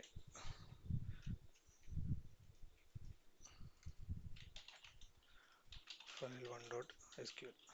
ഇതിപ്പോൾ നമ്മളൊരു ഫയൽ ഉണ്ടാക്കി ഇതിൻ്റെ അകത്ത് ഞാൻ ഒരു ഇൻസേർട്ട് സ്ക്രിപ്റ്റ് കൊടുക്കുകയാണ്. നമ്മളെ സാധാരണ SQL സ്ക്രിപ്റ്റ് കൊടുത്തിട്ട് നമ്മളിത് റൺ ചെയ്ത് കഴിഞ്ഞാൽ SQL റൺ ചെയ്ത് കഴിഞ്ഞാൽ നമ്മൾ ഈ ഇൻസേർട്ട് സ്ക്രിപ്റ്റ് വർക്കാവും. ഈ സെയിം കോൺസെപ്റ്റിനാണ് നമ്മളിവിടെ ഹൈവിന് നമ്മൾ പറയുന്ന ഹൈവ് QL അല്ലെങ്കിൽ HQL എന്നാണ് പറയുക. അപ്പം ഇവിടെ എന്താ വ്യത്യാസം എന്ന് വെച്ച് കഴിഞ്ഞാൽ ഇവിടെ നമ്മൾ ഇപ്പം ഞാൻ ഇവിടെ SQL ആയിട്ട് സേവ് ചെയ്യുന്നുണ്ടെങ്കിൽ മറ്റേത് ഞാൻ ഫയൽ 2.HQL എന്ന് പറഞ്ഞിട്ട് സേവ് ചെയ്യും. ഓക്കെ, ഇതാണ് അതിൻ്റെ വ്യത്യാസം. അപ്പം നമ്മൾ കമ്പനികളിലൊക്കെ ഈ HQL ഭയങ്കരമായിട്ട് യൂസ് ചെയ്യും. എവിടെയാണെന്ന് വെച്ച് കഴിഞ്ഞാൽ ഇപ്പോൾ ഫോർ എക്സാമ്പിൾ എനിക്ക് ഇതേപോലെ ഒരു സെറ്റ് ഓഫ് കമാൻഡ്സ് റൺ ചെയ്യണം. അപ്പോൾ അതിന് വേണ്ടിയിട്ട് നമുക്ക് ഈ HQL ഫയലിനെ നമുക്കൊരു ഷെല്ലിൻ്റെ അകത്ത് നിന്ന് കോൾ ചെയ്യാം. ഇപ്പോൾ ഫോർ എക്സാമ്പിൾ എനിക്ക് ഈ HQLനെ കോൾ ചെയ്യാൻ വേണ്ടിയിട്ട് ഒരു ഷെല്ലിൻ്റെ അകത്ത് കയറിയിട്ട്, ഷെല്ലെന്ന് പറയുന്ന ഒരു യൂണിക്സിൻ്റെ അകത്തു നിന്ന് ഒരു സ്ക്രിപ്റ്റ് എഴുതിയിട്ട് ആ സ്ക്രിപ്റ്റിൻ്റെ അകത്ത് ഈ HQL ഫയലിനെ നമുക്ക് റൺ ചെയ്യാനുള്ള കമാൻഡ്സ് കൊടുക്കാം. അപ്പോൾ ഇപ്പോൾ ഇതിൻ്റെ അകത്ത് ഹൈവ് ഇൻസ്റ്റാൾ ചെയ്യാത്തതുകൊണ്ട് നമുക്ക് ഈ പറഞ്ഞ സംഭവം ചെയ്യാൻ പറ്റില്ല. പക്ഷെ അത് നമുക്ക് കുറച്ച് ഡീറ്റെയിൽ ആയിട്ട് നോക്കാം. HQL ഫയൽ എങ്ങനെയാണ് റൺ ചെയ്യേണ്ടത് എന്നൊക്കെ ജസ്റ്റ് കുറച്ച് ബേസിക്സ് ഞാൻ പറഞ്ഞുതരാം. അത് നിങ്ങൾക്ക് ഒരു ഐഡിയ ഉണ്ടായാൽ മതി. ഇത് നമുക്ക് സ്കിപ്പ് ചെയ്യാം. പിന്നെ ഇത് മെയിൻലി ഇതിൻ്റെ ഡിഫറെൻറ്റ് കമാൻഡ്സും കാര്യങ്ങളുമാണ്. പിന്നെ പാർട്ടീഷനിങ്, ബക്കറ്റിങ്, ഇത് ഞാൻ കറക്റ്റായിട്ട് പറഞ്ഞു തരണം. ഓക്കെ, നമ്മൾ ഇപ്പം ഡേറ്റാബേസ് ലെവലിൽ പാർട്ടീഷനിങ് എന്ന് പറഞ്ഞൊരു പരിപാടിയുണ്ട്. ഡേറ്റാബേസ് ലെവൽ പാർട്ടീഷനിങ് ഞാനൊരു എക്സ്പേർട്ടൊന്നും അല്ല. ഇപ്പം ഡേറ്റാബേസിൽ പാർട്ടീഷനിങ് ചെയ്യാം. ഒരുപക്ഷെ അനിലേട്ടന് പാർട്ടീഷനിങ്ങിനെ പറ്റി നല്ല ഐഡിയ ഉണ്ടാവും. അപ്പോൾ ഡേറ്റാബേസിൽ പാർട്ടീഷൻ ചെയ്യുന്ന പോലെ തന്നെ നമ്മൾ ഹൈവിലും പാർട്ടീഷനിങ് ചെയ്യും. അപ്പോൾ എന്തിനാ ഈ പാർട്ടീഷനിങ് ചെയ്യുന്നതെന്ന് പറയുന്നത് ബേസിക്കലി നമുക്ക് ഡേറ്റേനെ ഈസി ആയിട്ട് ആക്സസ് ചെയ്യാൻ വേണ്ടിയിട്ടാണ് പാർട്ടീഷനിങ് ചെയ്യുന്നത്. അപ്പോൾ നമുക്കൊരു ഫോർ എക്സാമ്പിൾ ഞാനൊരു ഡേറ്റ സ്റ്റോർ ചെയ്യുന്നു. അപ്പോൾ ഇവിടെ എന്താ സംഭവിക്കുന്നത് വെച്ച് കഴിഞ്ഞാൽ നമ്മൾ പാർട്ടീഷനിങ് ചെയ്യുമ്പം സാധാരണഗതിയിൽ നമ്മൾ ഓരോ ഫോൾഡറായിട്ടാണ് ക്രിയേറ്റ് ചെയ്യുക. ഇപ്പോൾ ഫോർ എക്സാമ്പിൾ ഞാൻ ഹൈവ് ബാക്ക് എൻഡിൽ ഒരു ടേബിൾ ക്രിയേറ്റ് ചെയ്യുമ്പം ആ ടേബിളിനൊരു പാർട്ടീഷനിങ് കൊടുക്കണം, പാർട്ടീഷൻ സെറ്റ് ചെയ്യാം. ഇപ്പോൾ ഫോർ എക്സാമ്പിൾ ഹൈവ്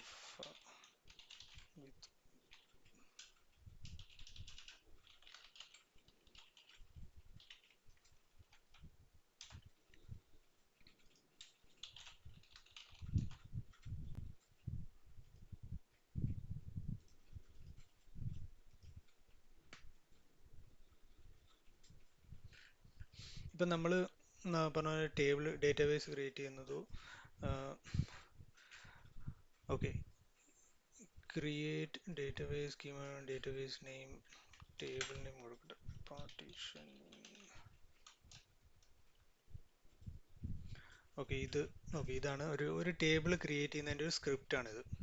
ഇത് കണ്ട് പേടിക്കേണ്ട ആവശ്യമില്ല. ഇതൊന്നും നമ്മളിങ്ങനെ ഓർത്തിരിക്കേണ്ട ആവശ്യമില്ല. ഇത് ഗൂഗിളിൽ നിന്ന് കോപ്പി പേസ്റ്റ് ചെയ്ത് റൺ ചെയ്താൽ മതി. ഓക്കെ, അപ്പോൾ ഇതിൽ ക്രിയേറ്റ് ടെമ്പററി, എക്സ്റ്റേണൽ, അങ്ങനെ പല ടൈപ്പ് ടേബിളുകൾ നമുക്ക് ഉണ്ടാക്കാം. ഒന്നെങ്കിൽ ടെമ്പററി അല്ലെങ്കിൽ എക്സ്റ്റേണൽ, ഇന്റേണൽ, ഇങ്ങനെ 2-3 ഫോർമാറ്റിൽ ഉണ്ടാക്കാം.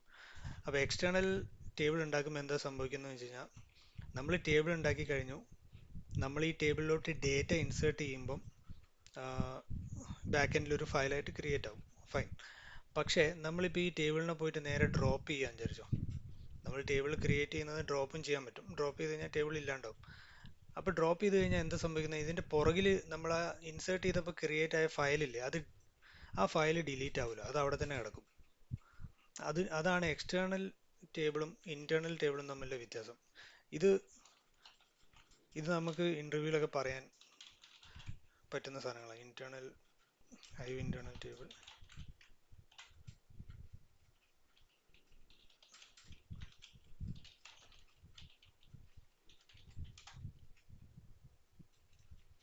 ഈ ഒരു ഡിഫറൻസ് നിങ്ങൾ അറിഞ്ഞിരിക്കേണ്ട ഒരു സാധനം. അപ്പോൾ ഇത് എങ്ങനെയാണ് ഇപ്പോൾ ഇതിൽ, ഇത് ആക്ച്വലി നല്ലൊരു ആർട്ടിക്കിളാണെന്ന് തോന്നുന്നു. ഇതിൽ ഇപ്പം നമ്മളൊരു ടേബിൾ ക്രിയേറ്റ് ചെയ്ത് കഴിഞ്ഞാൽ ആ ടേബിളിനെ പോയിട്ട് ഡിസ്ക്രൈബ് ഫോർമാറ്റഡ് ടേബിൾ എന്ന് പറഞ്ഞ് കൊടുത്തു കഴിഞ്ഞാൽ ആ ടേബിളിൻ്റെ മൊത്തം ഡീറ്റെയിൽസ്, ഇപ്പോൾ ഓൾറെഡി ക്രിയേറ്റ് ചെയ്തൊരു ടേബിളിൻ്റെ മൊത്തം ഡീറ്റെയിൽസ് നമുക്ക് കാണാൻ പറ്റും. അതിൽ എക്സ്റ്റേണൽ ടേബിൾ എന്ന് പറഞ്ഞാൽ എടുത്ത് എഴുതിയിട്ടുണ്ടാവും, മറ്റേ ഇന്റേണൽ ആണ് ഇന്റേണൽ എന്ന് പറഞ്ഞിട്ടുണ്ടാവും. അപ്പോൾ ഇതിൻ്റെ ഒരു ഡിഫറൻസ് അറിഞ്ഞിരിക്കും. By default Hive creates. അപ്പോൾ നമ്മളിപ്പം ഒരു ടേബിൾ ക്രിയേറ്റ് ചെയ്യുമ്പോൾ എക്സ്റ്റേണൽ നിന്ന് കൊടുത്തിട്ടില്ലെങ്കിൽ ഓട്ടോമാറ്റിക് അത് ഇന്റേണൽ ടേബിളായിട്ട് ക്രിയേറ്റ് ചെയ്യാം. അപ്പോൾ ഇന്റേണൽ ടേബിൾ ഞാൻ പറഞ്ഞ പോലെ നമ്മൾ ടേബിൾ ഡ്രോപ്പ് ചെയ്ത് കഴിഞ്ഞാൽ ഡേറ്റ ഓട്ടോമാറ്റിക് പോകും. എക്സ്റ്റേണൽ ആകുമ്പോൾ ടേബിൾ ഡ്രോപ്പ് ചെയ്ത് കഴിഞ്ഞാലും ആ ഫയൽ ബാക്ക് എൻഡിൽ കിടക്കും. അപ്പോൾ ഇതാണ് പറഞ്ഞത്, Hive owns the metadata table data by managing the life cycle of the table. Manages the table metadata but not the underlying file. അപ്പോൾ എക്സ്റ്റേണൽ ടേബിളിൽ, അപ്പോൾ ഞാൻ എൻ്റെ സിറ്റി ബാങ്കിൽ വർക്ക് ചെയ്യുമ്പോൾ ഞങ്ങൾ എക്സ്റ്റേണൽ ടേബിളാണ് ഉപയോഗിച്ചത്. ഞാൻ UOBയിൽ വർക്ക് ചെയ്തപ്പോൾ ഇന്റേണൽ ടേബിളാണ് ഉപയോഗിച്ചത്. അപ്പോൾ അതിനെക്കൊണ്ട് രണ്ട് പ്രോസ് ആൻഡ് കോൺസ് ഉണ്ട്. ഇപ്പോൾ ഫോർ എക്സാമ്പിൾ എക്സ്റ്റേണൽ ടേബിൾ ആകുമ്പോൾ എന്തൊരു ഗുണം എന്ന് വെച്ച് കഴിഞ്ഞാൽ, നമ്മൾ അറിയാണ്ട് ഇപ്പം ടേബിൾ ഡ്രോപ്പ് ചെയ്ത് കഴിഞ്ഞാൽ ഡേറ്റ പോവില്ല, അവിടെ കിടക്കും. നമുക്ക് ടേബിളിനെ വേണം റീക്രിയേറ്റ് ചെയ്യാം. അതേ സ്ഥാനത്ത് ഇത് പോയതാ. ഞാൻ UOBയിൽ ഒരു പ്രാവശ്യം ഇതേപോലെ എനിക്കറിയില്ലായിരുന്നു ഇന്റേണൽ ടേബിളാണ്. ഞാൻ പോയി നേരെ ടേബിൾ അങ്ങോട്ട് ഡ്രോപ്പ് ചെയ്തു, ഡേറ്റ പോയി. ഞാൻ പുറകെ പോയി ഫയൽ നോക്കിയിട്ട് കാണുന്നില്ല, പിന്നെയാണ് മനസ്സിലായത് ഇന്റേണൽ ടേബിൾ ആയിരുന്നു എന്ന്. അപ്പോൾ അതാണ് ഇതിൻ്റെ മെയിൻ ഡിഫറൻസ്. പിന്നെ dropping an internal table drops metadata from Hive's and the files from HDFS. Okay, പിന്നെ ഇതാണ് ഓപ്പോസിറ്റ് ഞാൻ ഇപ്പോൾ പറഞ്ഞ പോലെ. പിന്നെ Hive supports archive, unarchive, truncate, merge. Okay, Hive internal table ഈ പറഞ്ഞ സംഭവങ്ങളൊക്കെ സപ്പോർട്ട് ചെയ്യും. മേർജ് ചെയ്യാം, ട്രങ്കേറ്റ് ചെയ്യാം, കോൺകാറ്റിനേറ്റ് ചെയ്യാം. ഈ ഒരു ഫീച്ചർ എന്താ സംഭവിക്കുന്നത് വെച്ച് കഴിഞ്ഞാൽ, ബേസിക്കലി നമുക്ക് രണ്ട് ടേബിൾ മേർജ് ചെയ്യാം. ട്രങ്കേറ്റ് എന്ന് പറഞ്ഞ ഓപ്ഷൻ ഡേറ്റാബേസിലുള്ള ഒരു ഓപ്ഷനാണ്. ഇപ്പോൾ ഡേറ്റാബേസിൽ നമുക്കൊരു ടേബിളിൽ പോയിട്ട് ട്രങ്കേറ്റ് കൊടുത്തു കഴിഞ്ഞാൽ അതിൻ്റെ അകത്തിലെ ഡേറ്റേനെ മാത്രമായിട്ട് ഡിലീറ്റ് ചെയ്ത് കളയും. അപ്പോൾ അത് എക്സ്റ്റേണൽ ടേബിളിൽ നടക്കില്ല, കാരണം വെച്ചാൽ എക്സ്റ്റേണൽ ടേബിളിൽ ഫയൽ സെപ്പറേറ്റ് ആണ്. ഓക്കെ, അതാണ് മെയിനായിട്ട്. പിന്നെ സപ്പോർട്ട് ക്യാഷിങ്, ACID, ട്രാൻസാക്ഷൻ, ഇതെന്തായിരുന്നു എനിക്ക് ഓർമ്മയില്ല, അത് നോക്കാം നമുക്ക്. ഓക്കെ, പിന്നെ ഈ ഫോർമാറ്റ് ഒന്നും നിങ്ങൾ അത്ര പഠിച്ചു വെക്കേണ്ട ആവശ്യമില്ല. പക്ഷേ ഞാൻ പറയുന്ന ഒരു സംഭവം എന്താണെന്ന് വെച്ച് കഴിഞ്ഞാൽ, നിങ്ങൾ ബേസിക്കലി ഇപ്പം നമ്മൾ ഈ ക്ലാസ് അറ്റൻഡ് ചെയ്ത് കഴിയുമ്പോൾ നമുക്ക് വളരെ ഇമ്പോർട്ടൻ്റ് ആയിട്ടുള്ള കുറച്ച് സംഭവങ്ങൾ ഒരു ഡോക്യുമെൻ്റ് പ്രിപ്പയർ ചെയ്യുക. ആ ഡോക്യുമെൻറ്റിൽ ഹൈവിനെ പറ്റി പ്രിപ്പയർ ചെയ്യുന്ന ഡോക്യുമെൻറ്റിൽ നമ്മൾ basic hive creation, internal external difference, പിന്നെ പാർട്ടീഷനിങ്. അപ്പോൾ ഞാൻ ഇപ്പോൾ പാർട്ടീഷനിങ്ങിനെ പറ്റി നമ്മൾ സംസാരിച്ചുകൊണ്ടിരുന്നു. തിരിച്ച് പാർട്ടീഷനിങ്ങിലേക്ക് പോകാം. ഓക്കെ, അപ്പോൾ പാർട്ടീഷനിങ് എന്താണെന്ന് പറഞ്ഞുതരാം. ആദ്യം നമ്മൾ പാർട്ടീഷൻ ബൈ കോളം നെയിം എന്നാണ് കൊടുക്കുന്നത്. കോളം നെയിം ഏതെങ്കിലും ഒരു കോളത്തിനെ പാർട്ടീഷൻ ചെയ്യും. അപ്പോൾ ഈ പാർട്ടീഷൻ ചെയ്യുമ്പം എപ്പോഴും നമ്മൾ ശ്രദ്ധിക്കേണ്ട കാര്യം എന്ന് വെച്ച് കഴിഞ്ഞാൽ, ലോ കാർഡിനാലിറ്റി എന്ന് പറയും. ലോ കാർഡിനാലിറ്റി എന്ന് പറയുന്നത് കുറഞ്ഞ നമ്പർ ഓഫ് പോസിബിൾ നമ്പേഴ്സ്. ഇപ്പോൾ ഫോർ എക്സാമ്പിൾ ഒരു ഡേറ്റ് എന്ന് പറയുന്നത് ഒരു വർഷത്തിൽ 365 എണ്ണം ഉണ്ടാവുള്ളൂ. അത് നമുക്ക് നല്ല ഉറപ്പുണ്ടല്ലോ. ഒരു പർട്ടിക്കുലർ ദിവസം എന്ന് പറയുന്നത് 365 ദിവസമാണ് ഒരു വർഷത്തിൽ ഉണ്ടാകാനുള്ള ചാൻസ് ഉള്ളൂ, അതിൻ്റെ മുകളിൽ വരാൻ ചാൻസ് ഇല്ലല്ലോ. അപ്പോൾ നമ്മൾ പാർട്ടീഷൻ ബൈ കോളം നെയിം മിക്കവാറും ഒരു ഡേറ്റ്, ബിസിനസ് ഡേറ്റ് എന്ന് പറഞ്ഞ് കൊടുക്കും. ബിസിനസ് ഡേറ്റ് പൊതുവെ നമ്മൾ ഡേറ്റ ലോഡ് ചെയ്യുന്ന അന്നത്തെ ഡേറ്റ് ആയിരിക്കും ബിസിനസ് ഡേറ്റ്. അപ്പോൾ പാർട്ടീഷനിങ് പൊതുവെ നമ്മൾ അങ്ങനെയായിരിക്കും ചെയ്യുക. അപ്പോൾ ഈ പാർട്ടീഷനിങ് ചെയ്യുമ്പോൾ എന്താ ഇതിൻ്റെ ബാക്ക് എൻഡിൽ സംഭവിക്കുന്നത് വെച്ച് കഴിഞ്ഞാൽ നമ്മൾ ഇതിനെ ഒരു ലൊക്കേഷനിൽ സ്റ്റോർ ചെയ്യും. ഓക്കെ, ഇപ്പം നമ്മൾ പാർട്ടീഷൻ ചെയ്ത് കഴിയുമ്പോൾ ഇതൊരു ലൊക്കേഷനിൽ സ്റ്റോർ ചെയ്യാമെന്ന് വിചാരിച്ചു. അപ്പോൾ അതെന്താ സംഭവിക്കുന്നത്, ഇവിടെ ഒരു ഫോൾഡർ ക്രിയേറ്റ് ആവും. ഓക്കെ, ഇത് പാർട്ടീഷനാണെന്ന് വിചാരിക്കുക. ബിസിനസ് ഡേറ്റ് എന്ന് പറഞ്ഞിട്ട് ഒരു ഫോൾഡർ ക്രിയേറ്റ് ആവും. ഓക്കെ, പിന്നെ ആ ബിസിനസ് ഡേറ്റിൻ്റെ ഉള്ളിൽ ചിലപ്പോൾ നമ്മൾ എന്ത് ചെയ്യും, ഒരു പാർട്ടീഷനും കൂടെ കൊടുക്കും. ബിസിനസ് ഡേറ്റിൻ്റെ ഉള്ളിൽ വേണമെങ്കിൽ ഈ ഓടി ഡേറ്റ് വേറെ എന്തെങ്കിലും ഡേറ്റ് എന്ന് പറഞ്ഞിട്ട് നമ്മൾ ഇന്നത്തെ ആ ഡേറ്റും വരും. ഫോർ എക്സാമ്പിൾ 2021 ഇത് ഓട്ടോമാറ്റിക്കായിട്ട് വരും. ഇത് ഡൈനാമിക് പാർട്ടീഷൻ എന്ന് പറയുന്നത്. അപ്പോൾ ഇന്നത്തെ ഡേറ്റിൽ അങ്ങോട്ട് ഇപ്പം ഞാൻ ഇന്ന് ഡേറ്റ് ലോഡ് ചെയ്യുമ്പോൾ ഓട്ടോമാറ്റിക് എന്തെങ്കിലും ചെയ്യും, ഇന്നത്തെ ഡേറ്റിലോ ഒരു ഫോൾഡർ അങ്ങോട്ട് ക്രിയേറ്റ് ആവും. അപ്പോൾ നമ്മൾ അങ്ങനെയാണ് ചെയ്തുകൊണ്ടിരുന്നത് ഓഫീസിൽ. അപ്പോൾ എന്തുകൊണ്ടാണെന്ന് വെച്ച് കഴിഞ്ഞാൽ, അപ്പോൾ എനിക്കറിയാം ഡേറ്റ ക്വരി ചെയ്യുമ്പം എൻ്റെ പാർട്ടീഷന് ഈ രണ്ട് സാധനം കൊണ്ട് കൊടുത്തു കഴിഞ്ഞാൽ എല്ലാ ഫോൾഡർ ലെവലിലും പോയി സെർച്ച് ചെയ്യേണ്ട ആവശ്യമില്ല, ഈ ഫോൾഡറിൽ നിന്ന് മാത്രം പോയി സാധനം കൊണ്ട് എടുത്താൽ മതി. അപ്പം നമ്മൾ ഒന്നാമത്തെ കാര്യം, നമ്മൾ വലിയ എമൗണ്ട് ഓഫ് ഡേറ്റേനെ ഹാൻഡിൽ ചെയ്യുന്നതുകൊണ്ട് നമുക്ക് പോയിട്ട് വൈൽഡ് സെർച്ച് ഒന്നും ചെയ്യാൻ പറ്റില്ല.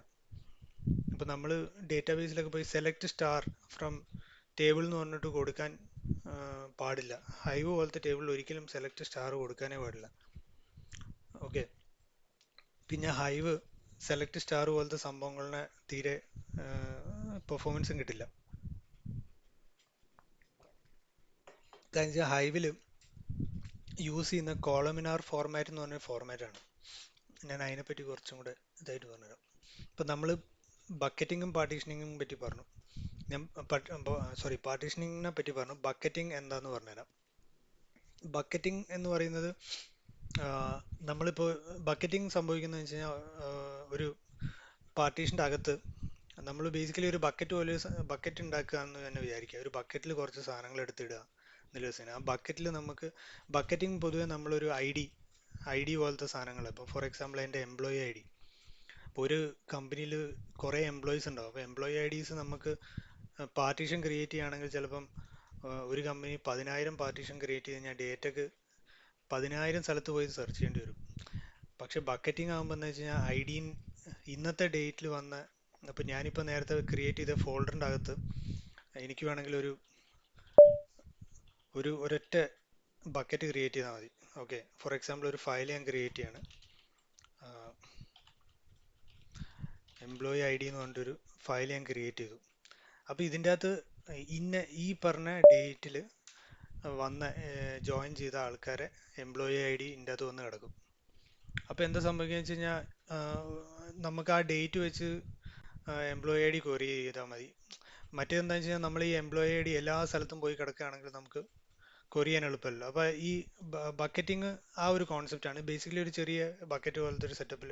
അപ്പോൾ ഈ ബക്കറ്റിങ്ങും നമുക്ക് ഇതേപോലെ തന്നെ നമ്മളിപ്പോൾ ഈ പറഞ്ഞ ഹൈവിൽ നമുക്ക് സെറ്റ് ചെയ്യാൻ പറ്റും.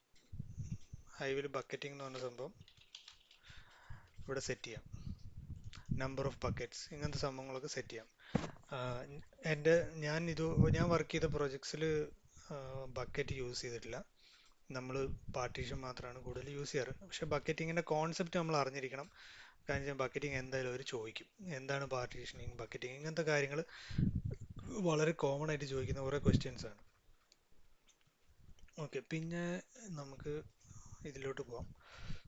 ഇപ്പം ഞാൻ പറഞ്ഞ പോലെ bucketing is done for high cardinal values.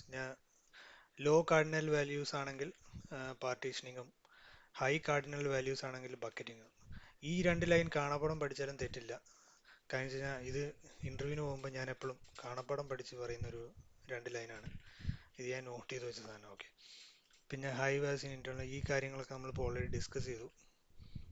പിന്നെ ഇത് ആക്ച്വലി എൻ്റെ അടുത്ത് ഇൻ്റർവ്യൂവിന് ചോദിച്ചൊരു ക്വസ്റ്റ്യൻ, അതിൻ്റെ ആൻസർ എഴുതി വെച്ചെന്നുള്ളൂ. പക്ഷേ ഇത് ഞാൻ കുറച്ച് മനസ്സിലാക്കിയ സംഭവങ്ങളെന്ന് വെച്ചാൽ, ഹൈവ് നമ്മൾ ക്രിയേറ്റ് ചെയ്യുമ്പം ബാക്ക് എൻഡിൽ ഇതൊരു ഡേറ്റാബേസിനെ ക്രിയേറ്റ് ചെയ്യും. ഇപ്പം നമ്മൾ ഇത്രയും നേരം ഡേറ്റാബേസ് ഇല്ല എന്നുള്ള രീതിയിലാണ് നമ്മൾ സംസാരിച്ചത്. പക്ഷേ ഹൈവിന് ബാക്ക് എൻഡിൽ ഒരു ഡേർബി ഡേറ്റാബേസ് അത് സ്വന്തമായിട്ട് ക്രിയേറ്റ് ചെയ്യും. അത് എന്തിനാണെന്ന് വെച്ച് കഴിഞ്ഞാൽ മെറ്റാ ഡേറ്റ സ്റ്റോർ ചെയ്യാനാണ്. മെറ്റഡേറ്റ എന്താണെന്ന് ചോദിച്ചു കഴിഞ്ഞാൽ നമ്മളിപ്പം ഹൈവിൽ ടേബിൾ ക്രിയേറ്റ് ചെയ്യുമല്ലോ. ടേബിൾ ക്രിയേറ്റ് ചെയ്യുമ്പോൾ ടേബിൾ നെയിം, കോളം നെയിം, ഇതൊക്കെ മെറ്റഡേറ്റാസ് എന്നാണ് ഇതിന് പറയാം. ഓക്കെ, ഇത് മെറ്റഡേറ്റാസ് ആണ്. അതിൻ്റെ ഉള്ളിലുള്ള സാധനങ്ങൾ ഡേറ്റാസ് ആണ്. അപ്പോൾ മെറ്റാ ഡേറ്റ എന്ന് പറയുന്ന ഡേറ്റേൻ്റെ മുകളിലിരിക്കുന്ന ആ ഒരു സംഭവം ഉണ്ടല്ലോ, ആ ഡേറ്റ സ്റ്റോർ ചെയ്യാൻ ഉപയോഗിക്കുന്ന സാധനങ്ങളാണ് മെറ്റഡേറ്റ. അപ്പോൾ ഈ മെറ്റാഡേറ്റാസ് ആണ് നമ്മൾ ഈ ഡെർബി ഡേറ്റാബേസ് യൂസ് ചെയ്യുന്നത്. അപ്പോൾ ഡെർബി ഡേറ്റാബേസ് വളരെ ചെറിയൊരു സാധനമായിരിക്കും. അതിൻ്റെ അകത്ത് കൊണ്ട് ഡേറ്റ ഒന്നും ലോഡ് ചെയ്യാൻ പറ്റില്ല. ചെയ്യാൻ പറ്റും, പക്ഷെ അതിനുള്ള കപ്പാസിറ്റി തരുന്നില്ല. കാരണം വെച്ചാൽ നമ്മൾ എൻഡ് ഓഫ് ദി ഡേ നമ്മളെ ഉദ്ദേശം എന്ന് പറയുന്നത് ഹൈവ് യൂസ് ചെയ്യാന്നാണല്ലോ. അപ്പോൾ അത് ഈ പറഞ്ഞ സെറ്റപ്പുകളൊക്കെ നമ്മൾ ഹൈവിൻ്റെ ഒരു ഫയലുണ്ട്, ഹൈവ് സൈറ്റ് .xml എന്ന് പറയുന്ന ഒരു ഫയലിലാണ് ഈ പറഞ്ഞ സാധനങ്ങളൊക്കെ സ്റ്റോർ ചെയ്യുന്നത്. ഇതിൽ പോയിട്ട് നമുക്ക് അത്യാവശ്യം കാര്യങ്ങളൊക്കെ എഡിറ്റ് ചെയ്യാം, ഇങ്ങനത്തെ കാര്യങ്ങളൊക്കെ ചെയ്യാം. ഈ ഫയലിൻ്റെയൊക്കെ പേരുകൾ ഒരു ഇപ്പോൾ ഹൈവിനാണെങ്കിലും HDFS, യാണ്, ഇങ്ങനത്തെ ഓരോ സാധനങ്ങൾക്കും ഓരോ ഫയലുകളുണ്ട്. ആ ഫയലിൻ്റെ പേരുകൾ നമ്മൾ ഈ ക്ലാസ് കഴിയുന്ന സമയത്തേക്ക് നമുക്ക് ഈ ഫയലുകളുടെ പേരൊക്കെ അത്യാവശ്യം ഒരു ഐഡിയ കിട്ടും. ഈ ഫയലിൻ്റെ പേര് ജസ്റ്റ് നമ്മൾ അറിഞ്ഞിരിക്കണം. അറിഞ്ഞിരുന്നു കഴിഞ്ഞാൽ നമുക്ക് പറയാം ഇങ്ങനത്തെ ചേഞ്ചസ് ഒക്കെ വരുത്തുന്ന ഫയൽ ഇതാണ് എന്ന് പറയാം. ഓക്കെ, പിന്നെ ഓക്കെ, ഹൈവിൽ നമ്മളിപ്പം ഡിസ്കസ് ചെയ്ത ഒരു സംഭവം, ബാക്ക് ടു ദിസ്, നമ്മൾ നേരത്തെ പറഞ്ഞ ഫയൽ ഫോർമാറ്റ്സ് ഉണ്ട്, പാക്യോ, ആവ്രോ, ORC.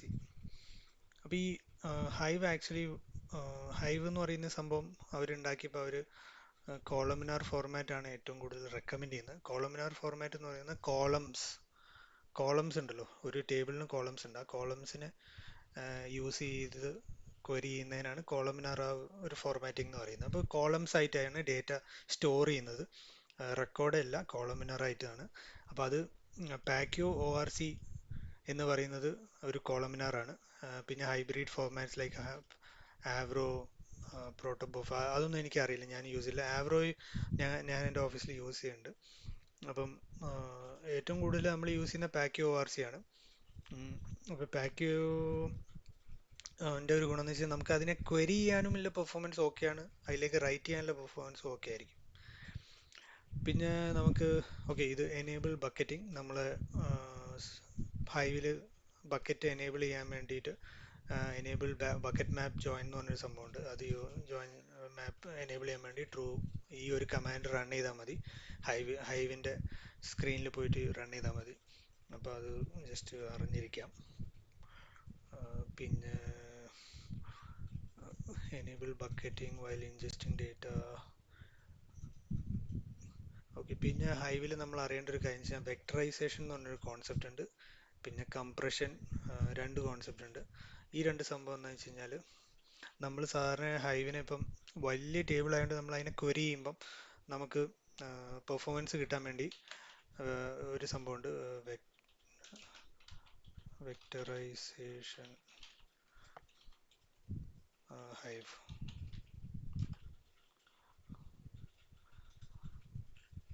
ഇതെങ്ങനെയാണെന്ന് വെച്ച് കഴിഞ്ഞാൽ 1024 റെക്കോർഡ്സ് ഒറ്റ സമയത്ത് ക്വരി ചെയ്യുമ്പം ഇത് ഫെച്ച് ചെയ്യും.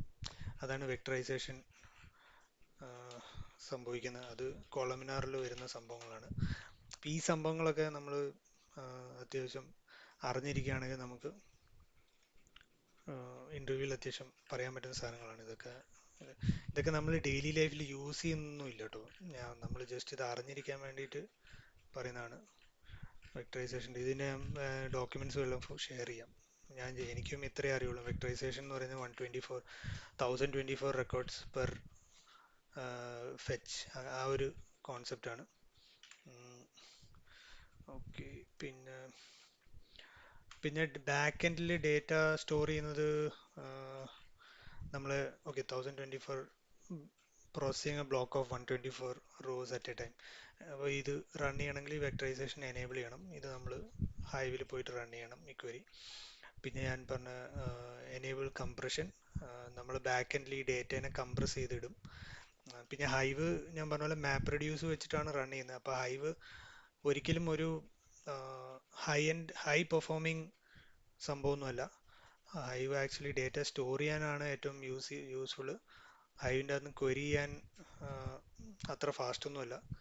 അപ്പം നമ്മൾ സാധാരണഗതിയിൽ ഞാൻ ആദ്യത്തെ ക്ലാസ്സിൽ പറഞ്ഞ പോലെ നമ്മൾ സാധാരണഗതിയിൽ എല്ലാ കമ്പനികളും ഇപ്പം ക്വരി ഒരു പർട്ടിക്കുലർ റിപ്പോർട്ട് ജനറേറ്റ് ചെയ്യാനൊക്കെ കൂടുതലും ഈ ഹൈവിൽ നിന്ന് വീണ്ടും പ്രോസസ് ചെയ്തിട്ട് ഒരു ഡേറ്റാബേസ് MySQL പോലത്തെ ഡേറ്റാബേസിൽ കൊണ്ടിട്ടിട്ടായിരിക്കും മിക്കവാറും അവർ യൂസ് ചെയ്യുന്നത്. ഇപ്പോൾ കഴിഞ്ഞാൽ നമുക്ക് ഈ ഹൈവിലെ മൊത്തം ഡേറ്റേനെ എടുത്തൊരു ഒരു എക്സലിലോ അല്ലെങ്കിൽ ഒരു റിപ്പോർട്ടായിട്ടോ ആരും ചോദിക്കില്ല. നമുക്ക് ആവശ്യമില്ല ആ ഒരു ഫിൽട്ടേർഡ് ആയിട്ടുള്ള ഡേറ്റേനെയാണ് നമ്മൾ എൻഡ് ഓഫ് ദ ഡേ കാണിക്കുന്നത്. ഓക്കെ, അപ്പം ഓക്കെ അത്രയും ഇപ്പം എനിക്കൊന്ന് നമ്മൾ ഹൈവ് കോൺസെപ്റ്റ് അത്യാവശ്യം കവർ ചെയ്തു, HDFS കോൺസെപ്റ്റ് കവർ ചെയ്തു. ഞാൻ സ്പാർക്ക് എനിക്ക് തോന്നുന്നു സ്പാർക്ക് ഞാൻ സ്പാർക്കും കൂടി എടുക്കണം. ഞാൻ വേണമെങ്കിൽ സ്പാർക്കിൻ്റെ ഒരു ബേസിക് അണ്ടർസ്റ്റാൻഡിങ് പറഞ്ഞുതരാം, അല്ലെങ്കിൽ ഇപ്പം നമുക്ക് വേറൊരു ക്ലാസ്സിലേക്ക് പോകാം. ഇത് ഓക്കെ ആണെങ്കിൽ നമുക്ക് പോവാം. പിന്നെ ഓക്കെ സ്ക്യൂ ടേബിൾ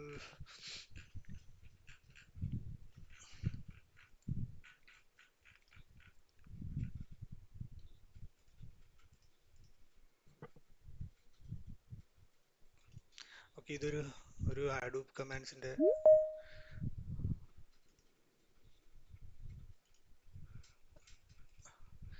ഞാൻ ഹഡൂപ്പ് കമാൻഡ്സിൻ്റെ ഒരു ജസ്റ്റ് ഒരു ഡോക്യുമെന്റ് പ്രിപ്പയർ ചെയ്തു. പക്ഷേ ഇതിൽ ആക്ച്വലി ഹഡൂപ്പ് കമാൻഡ്സ് കുറവ്. ഇത് ഓക്കെ ഇത് ഞാൻ ഡെർബി ഡേറ്റാബേസ്, ഇത് ജസ്റ്റ് സോഫ്റ്റ്വെയർ, ഇത് ഇൻസ്റ്റാളേഷൻ്റെ ഒരു ഡോക്യുമെൻ്റ് ആണ്. ഹഡൂപ്പിൻ്റെ കമാൻഡ്സ് നിങ്ങൾക്ക് അറിഞ്ഞിരിക്കേണ്ട കുറച്ച് കമാൻഡ്സ് ഉണ്ട്.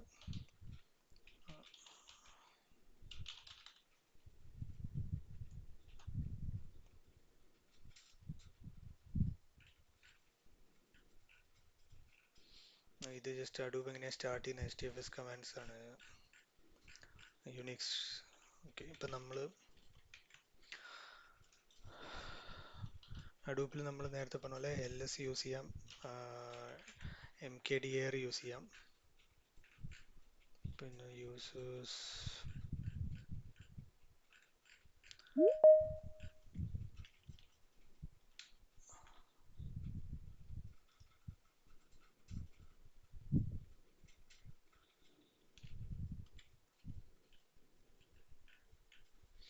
ഓക്കെ ഇത് കോപ്പി ഫ്രം ലോക്കൽ. ഇപ്പം നമ്മൾ നേരത്തെ പുട്ട് കമാൻഡ് എടുത്ത പോലെ തന്നെ കോപ്പി ഫ്രം ലോക്കൽ എന്ന് പറഞ്ഞൊരു കമാൻഡ് യൂസ് ചെയ്യാം. ലെറ്റ്സ് കോപ്പി ഫ്രം ലോക്കലിൽ നിന്ന് നമ്മൾ ഹഡൂപ്പിലോട്ട് പുഷ് ചെയ്യാൻ വേണ്ടിയിട്ട് യൂസ് ചെയ്യുന്ന കമാൻഡ്. അതേപോലെ ഗെറ്റ് ഉപയോഗിച്ചിട്ട് നമുക്ക് അതിനെ തിരിച്ച് എടുക്കാം.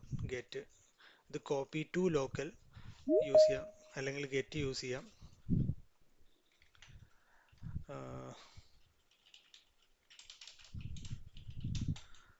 ഗെറ്റ് ഞാനിപ്പം ഈ പാത്തിൽ ഫയൽ 1 മാത്രമേ ഉള്ളൂ, അപ്പോൾ ഞാൻ ജസ്റ്റ് ഗെറ്റ് യൂസ് ചെയ്തിട്ട് HDFS get /data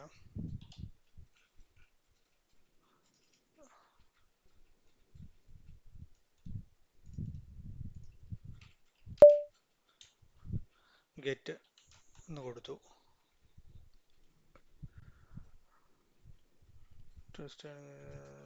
false. Okay ഇപ്പം ആ ബ്രൂയറി ഫയൽ നമ്മുടെ യുണിക്സ് സിസ്റ്റത്തിലെത്തി. അതിന് പകരം വേണമെങ്കിൽ കോപ്പി ടു ലോക്കൽ ഉപയോഗിച്ചാലും വർക്ക് ചെയ്യും. പിന്നെ മൂവ് ടു ലോക്കൽ, കോപ്പിക്ക് പകരം മൂവ് യൂസ് ചെയ്യാം. Move from local to local, copy ഇതൊരു ഫോൾഡറിനെ കോപ്പി ചെയ്യാൻ ഉപയോഗിക്കാം. ഇത് HDFSൽ നേരിട്ട് കോപ്പി ചെയ്യുന്നവരുടെ. ഫോർ എക്സാമ്പിൾ നമുക്ക് ഈ ഫോൾഡറിനെ തന്നെ ലോക്കലിൽ തന്നെ കോപ്പി ചെയ്യാൻ. ഫോർ എക്സാമ്പിൾ LS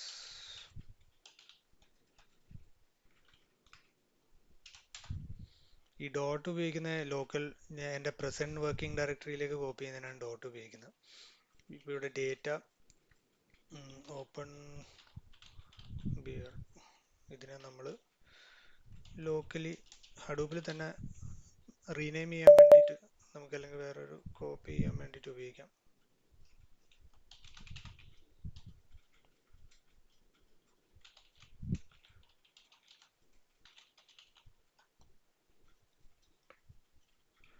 അപ്പം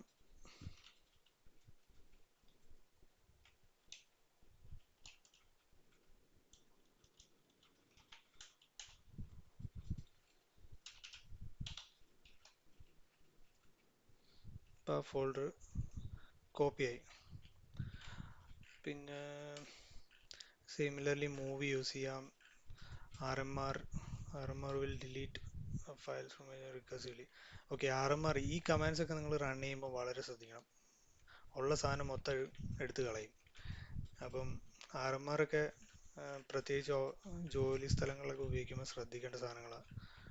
പിന്നെ DU ഇത് നമുക്ക് ഇതൊരു ഈ ബേസിക് കമാൻഡ്സ് നിങ്ങളൊരു ഡോക്യുമെന്റ് പ്രിപ്പയർ ചെയ്ത് വെക്കുക. അത്യാവശ്യം ബേസിക് ഇതിപ്പം യുണിക്സിൽ നമ്മൾ ചെയ്യുന്ന പോലത്തെ കമാൻഡ്സ് തന്നെയാണ്. പക്ഷേ ഒറ്റ വ്യത്യാസം എന്ന് പറയുന്നത് ഇതിൻ്റെ ഫ്രണ്ടിൽ STFS DFS ഉപയോഗിക്കുന്നുണ്ട് എന്ന് മാത്രമേ ഉള്ളൂ.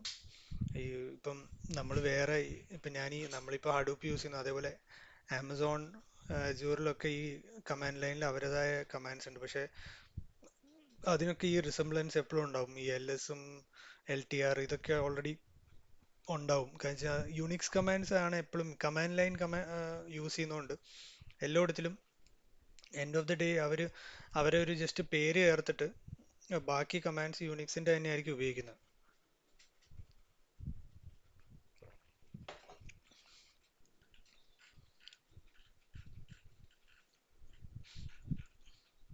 ഓക്കെ, HDFS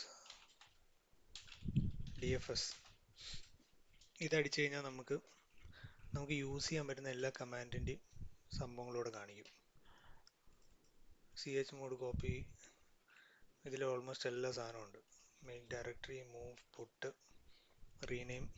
അപ്പോൾ ഇപ്പം ഞാനിപ്പോൾ ഒരു എക്സാമ്പിൾ പറയുകയാണെങ്കിൽ, ഞാനിപ്പോൾ റൺ ചെയ്യുന്ന ഈ സിസ്റ്റത്തിൽ VI എഡിറ്റർ ഇല്ല. ഓക്കെ, അപ്പം എനിക്കിപ്പോൾ ഒരു ഫയൽ ക്രിയേറ്റ് ചെയ്യാൻ പറ്റില്ല VI എഡിറ്റർ ഇല്ലാത്തതുകൊണ്ട്. കാരണം വെച്ചാൽ ഞാനൊരു ഡോക്കർ ഇമേജ് ഉപയോഗിക്കുന്നതുകൊണ്ട് ഇതിലൊന്നും കാണാൻ ചാൻസ് ഇല്ല. ടെസ്റ്റ് ഇല്ല, VI എഡിറ്റർ ഇല്ല. അപ്പോൾ ഇപ്പോൾ ഫോർ എക്സാമ്പിൾ എനിക്ക് ഒരു യുണിക്സ് സ്ക്രിപ്റ്റ് എഴുതിയിട്ട് എനിക്ക് ഡെയിലി വരുന്ന ഫയലിനെ നേരിട്ട് പുഷ് ചെയ്ത് ഹഡൂപ്പിലോട്ട് ഇടണമെങ്കിൽ എനിക്കൊരു യുണിക്സിൻ്റെ സ്ക്രിപ്റ്റ് എഴുതിയിട്ട് ആ സ്ക്രിപ്റ്റ് ഒരു ക്രോൺ ടാബിൽ സ്കെഡ്യൂൾ ചെയ്താൽ മതി. രാവിലെ വരുന്ന ഫയൽ ഓട്ടോമാറ്റിക് തന്നെ റൺ ആയിക്കോളും. അപ്പോൾ ഇപ്പോൾ ഇവിടെ ക്രോൺ ടാബ്, ഇത് ഞാൻ എൻ്റെ കമ്പ്യൂട്ടറാണ്. ഇപ്പോൾ ഇതെന്ന് പറയുന്നത് ഇപ്പോൾ ഒരു ഹഡൂപ്പ് സിസ്റ്റം ആണല്ലോ. അപ്പോൾ എൻ്റെ കമ്പ്യൂട്ടറിൽ ജസ്റ്റ് കാണിച്ചു തരാം ക്രോൺ ടാബ് എന്താണെന്ന്. ക്രോൺ ടാബ് -L എന്ന് പറഞ്ഞ് കാണിച്ചു കഴിഞ്ഞാൽ ഇതിപ്പോൾ നിങ്ങൾക്ക് കാണാം. ഇവിടെ ഇത് ഐഡിയലി ഈ സാധനം ഈ ടൈമിൽ വർക്ക് ചെയ്യേണ്ടതാണ്, പക്ഷേ ഇത് വർക്ക് ആകുന്നില്ല. ഇപ്പോൾ എൻ്റെ സിസ്റ്റത്തിൽ ക്രോൺ ടാബ് ആക്ച്വലി വർക്കിംഗ് അല്ല. ഈ ക്രോൺ ടാബ് പോയിട്ട് എഡിറ്റ് ചെയ്യാം. ഇവിടെ വന്നിട്ട് നമ്മളൊക്കെ സാധാരണ ഓഫീസിൽ ചെയ്യുന്നത് വെച്ച് കഴിഞ്ഞാൽ, ഇപ്പോൾ ഇത് കണ്ടില്ല, ഈ സ്റ്റാർ എന്ന് ഉദ്ദേശിക്കുന്നത് ഇതിന് ഓരോ സ്റ്റാറും ഡിനോട്ട് ചെയ്യുന്ന ബേസിക്കലി ഇത് സെക്കൻഡ് അല്ല, minute, hour, day, week, month, അങ്ങനെ എന്തോ ആണ്. അപ്പോൾ അത് ക്രോൺ ടാബിൻ്റെ ഒരു ഡോക്യുമെൻ്റ് ഉണ്ട് ഓൺലൈൻ, അല്ലെങ്കിൽ ഏതെങ്കിലും ക്രോൺ ടാബ് വെബ്സൈറ്റ് ഉണ്ട്, അതിൽ കയറിയിട്ടാണ് നമ്മളിത് ചെയ്യുക. അപ്പോൾ ഇതിൽ നമുക്ക് വേണമെങ്കിൽ ഇപ്പോൾ ഫോർ എക്സാമ്പിൾ എനിക്ക് നാളെ രാവിലെ 10 മണിക്ക് റൺ ചെയ്യണമെങ്കിൽ 10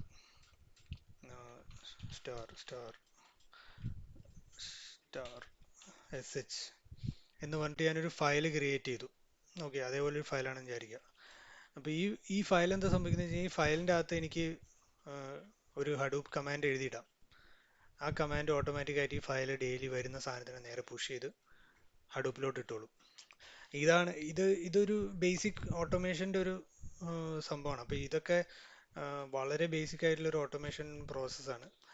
അപ്പോൾ നമുക്കിപ്പം ഓട്ടോമേഷൻ സ്ക്രിപ്റ്റ് എഴുതിയിട്ടുണ്ടോ എന്നൊക്കെ ചോദിച്ചു കഴിഞ്ഞാൽ, ഇങ്ങനത്തെ ബേസിക് സ്ക്രിപ്റ്റ് ഒക്കെ എഴുതിയെന്ന് വേണമെങ്കിൽ പറയാം. ഇൻ്റർവ്യൂസിൽ നമുക്ക് പറയേണ്ട കുറച്ച് കാര്യങ്ങളാണ്. കാരണം ഇതൊക്കെ അത്യാവശ്യം എല്ലാവരും ചെയ്യുന്ന കാര്യങ്ങളാണ്. ഓക്കെ,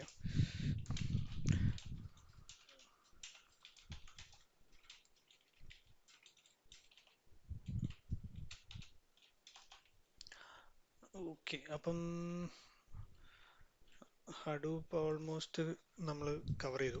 പിന്നെ ഹൈവും അത്യാവശ്യം ബേസിക്സ് ഒക്കെ ഹൈവിൻ്റെ കവർ ചെയ്തു. ഹൈവിൻ്റെ കമാൻഡ്സ് നമ്മൾ ഇൻ ഡീറ്റെയിൽ ആയിട്ട് പോകുന്നില്ല. ഹൈവ് ഇൻസ്റ്റാളേഷൻ ചെയ്യാനുള്ള സംഭവങ്ങൾ ഞാൻ അയച്ചു തരാം. കാരണം എൻ്റെ സിസ്റ്റത്തിൽ ഹൈവ് ആക്ച്വലി വർക്ക് ചെയ്യുന്നില്ല. അതൊന്ന് സെറ്റപ്പ് ചെയ്യേണ്ടി വരും. ഇപ്പോൾ ഹൈവിൻ്റെ ഇൻസ്റ്റലേഷൻ അത്ര സ്ട്രെയിറ്റ് ഫോർവേഡ് അല്ല. അപ്പം ഞാനിപ്പോൾ ഇവിടെ നമ്മളിവിടെ യൂസ് ചെയ്യുന്നതെന്ന് വെച്ച് കഴിഞ്ഞാൽ ഞാൻ പറഞ്ഞ ഡോക്കർ എന്ന് പറഞ്ഞൊരു സംഭവമാണ്. നിങ്ങൾക്ക് എല്ലാവർക്കും ഡോക്കർ യൂസ് ചെയ്യുകയാണെങ്കിൽ ഇത് സെറ്റപ്പ് ചെയ്യാൻ വളരെ എളുപ്പമാണ്. കാരണം വെച്ചാൽ നമ്മളിതിൻ്റെ സെറ്റപ്പിന് വേണ്ടി കുറേ ടൈം സ്പെൻഡ് ചെയ്യേണ്ട ആവശ്യമില്ല. കാരണം വെച്ചാൽ നമ്മളിത് കമ്പനിയിൽ എവിടെയും പോയി സെറ്റപ്പ് ചെയ്യാൻ പോകുന്നില്ല. ഞാൻ എനിക്ക് തോന്നുന്നു ഈ video hive and Hadoop using Docker, ഇത് ആക്ച്വലി വർക്കാവുന്ന വീഡിയോ ആണെന്ന് തോന്നുന്നു. ഞാൻ കഴിഞ്ഞ പ്രാവശ്യം വെച്ചതാണ്. ഓക്കെ, അപ്പോൾ ഇതൊന്ന് ഫോളോ ചെയ്തിട്ട് ട്രൈ ചെയ്ത് നോക്ക് ഇൻസ്റ്റലേഷൻ. പക്ഷേ ഈ ഡോക്കർ ആദ്യം ഇൻസ്റ്റാൾ ചെയ്യണം. ഡോക്കർ ഇൻസ്റ്റാൾ ചെയ്യേണ്ടത് എങ്ങനെയാണെന്ന് ഞാൻ പറഞ്ഞുതരാം. പിന്നെ ഈ ഡോക്കർ എന്താ എന്ന് പറയുന്നത് ജസ്റ്റ് ഒരു അണ്ടർസ്റ്റാൻഡിങ്, ഇത് വേറെ IT ആയിട്ട് ബന്ധമില്ലാത്ത ആൾക്കാർക്ക് ഒരു കൺഫ്യൂഷൻ വരണ്ട. ഡോക്കർ എന്ന് പറയുന്നത് ഒരു സോഫ്റ്റ്വെയർ ആണ്. ആ സോഫ്റ്റ്വെയർ ബേസിക്കലി നമുക്ക് VMware പോലത്തെ വെർച്വൽ മെഷീനെ റൺ ചെയ്യുന്ന ഒരു സംഭവമാണ്. ആ വെർച്വൽ മെഷീൻ എന്ന് പറയുന്നതിന് പകരം ഡോക്കർ അതിനെ കണ്ടെയ്നർ എന്നാണ് പറയുന്നത്. അത് മാത്രമേ ഉള്ളൂ. കൂടുതൽ ഡോക്കറിനെ പറ്റി നമുക്ക് ഡിസ്കസ് ചെയ്യേണ്ട ആവശ്യമില്ല. കാരണം ഡോക്കർ നമ്മളെ ജോലിൻ്റെ ഭാഗമല്ല. ഞാൻ വേറെ CI/CD എന്ന് പറഞ്ഞ കുറേ സംഭവങ്ങൾക്ക് വേണ്ടി യൂസ് ചെയ്യുന്നൊരു സാധനമാണ്. അപ്പോൾ അത് കൂടുതൽ കൺഫ്യൂഷൻ ആവണ്ട. ഞാൻ ഡോക്കർ വെച്ചിട്ട് എങ്ങനെയാണ്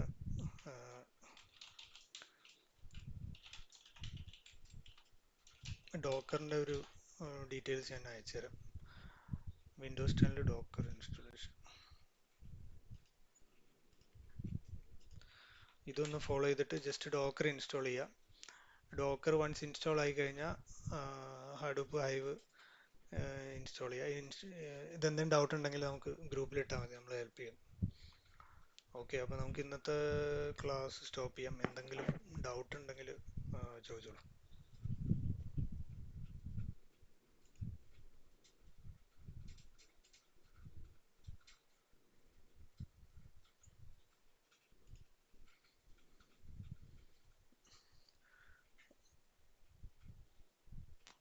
നിവേദ് നിതിൻ പറഞ്ഞോളൂ.